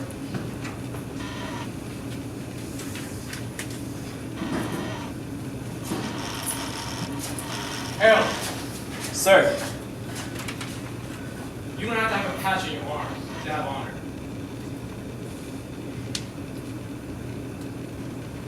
Ten hut! There's an officer on deck. Sir, permission to be dismissed. You're dismissed.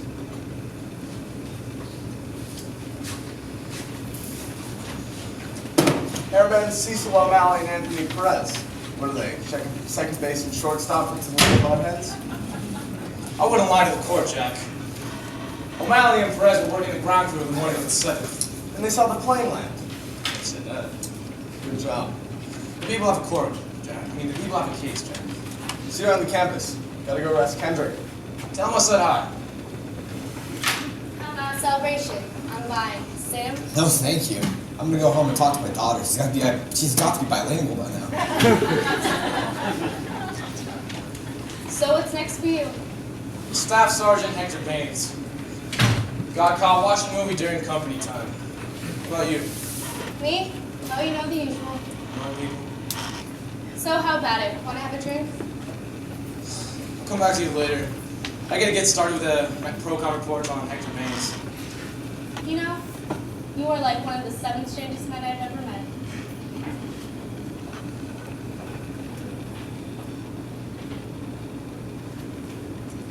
Lift your head and lift it high. Daniel Caffey's passing by.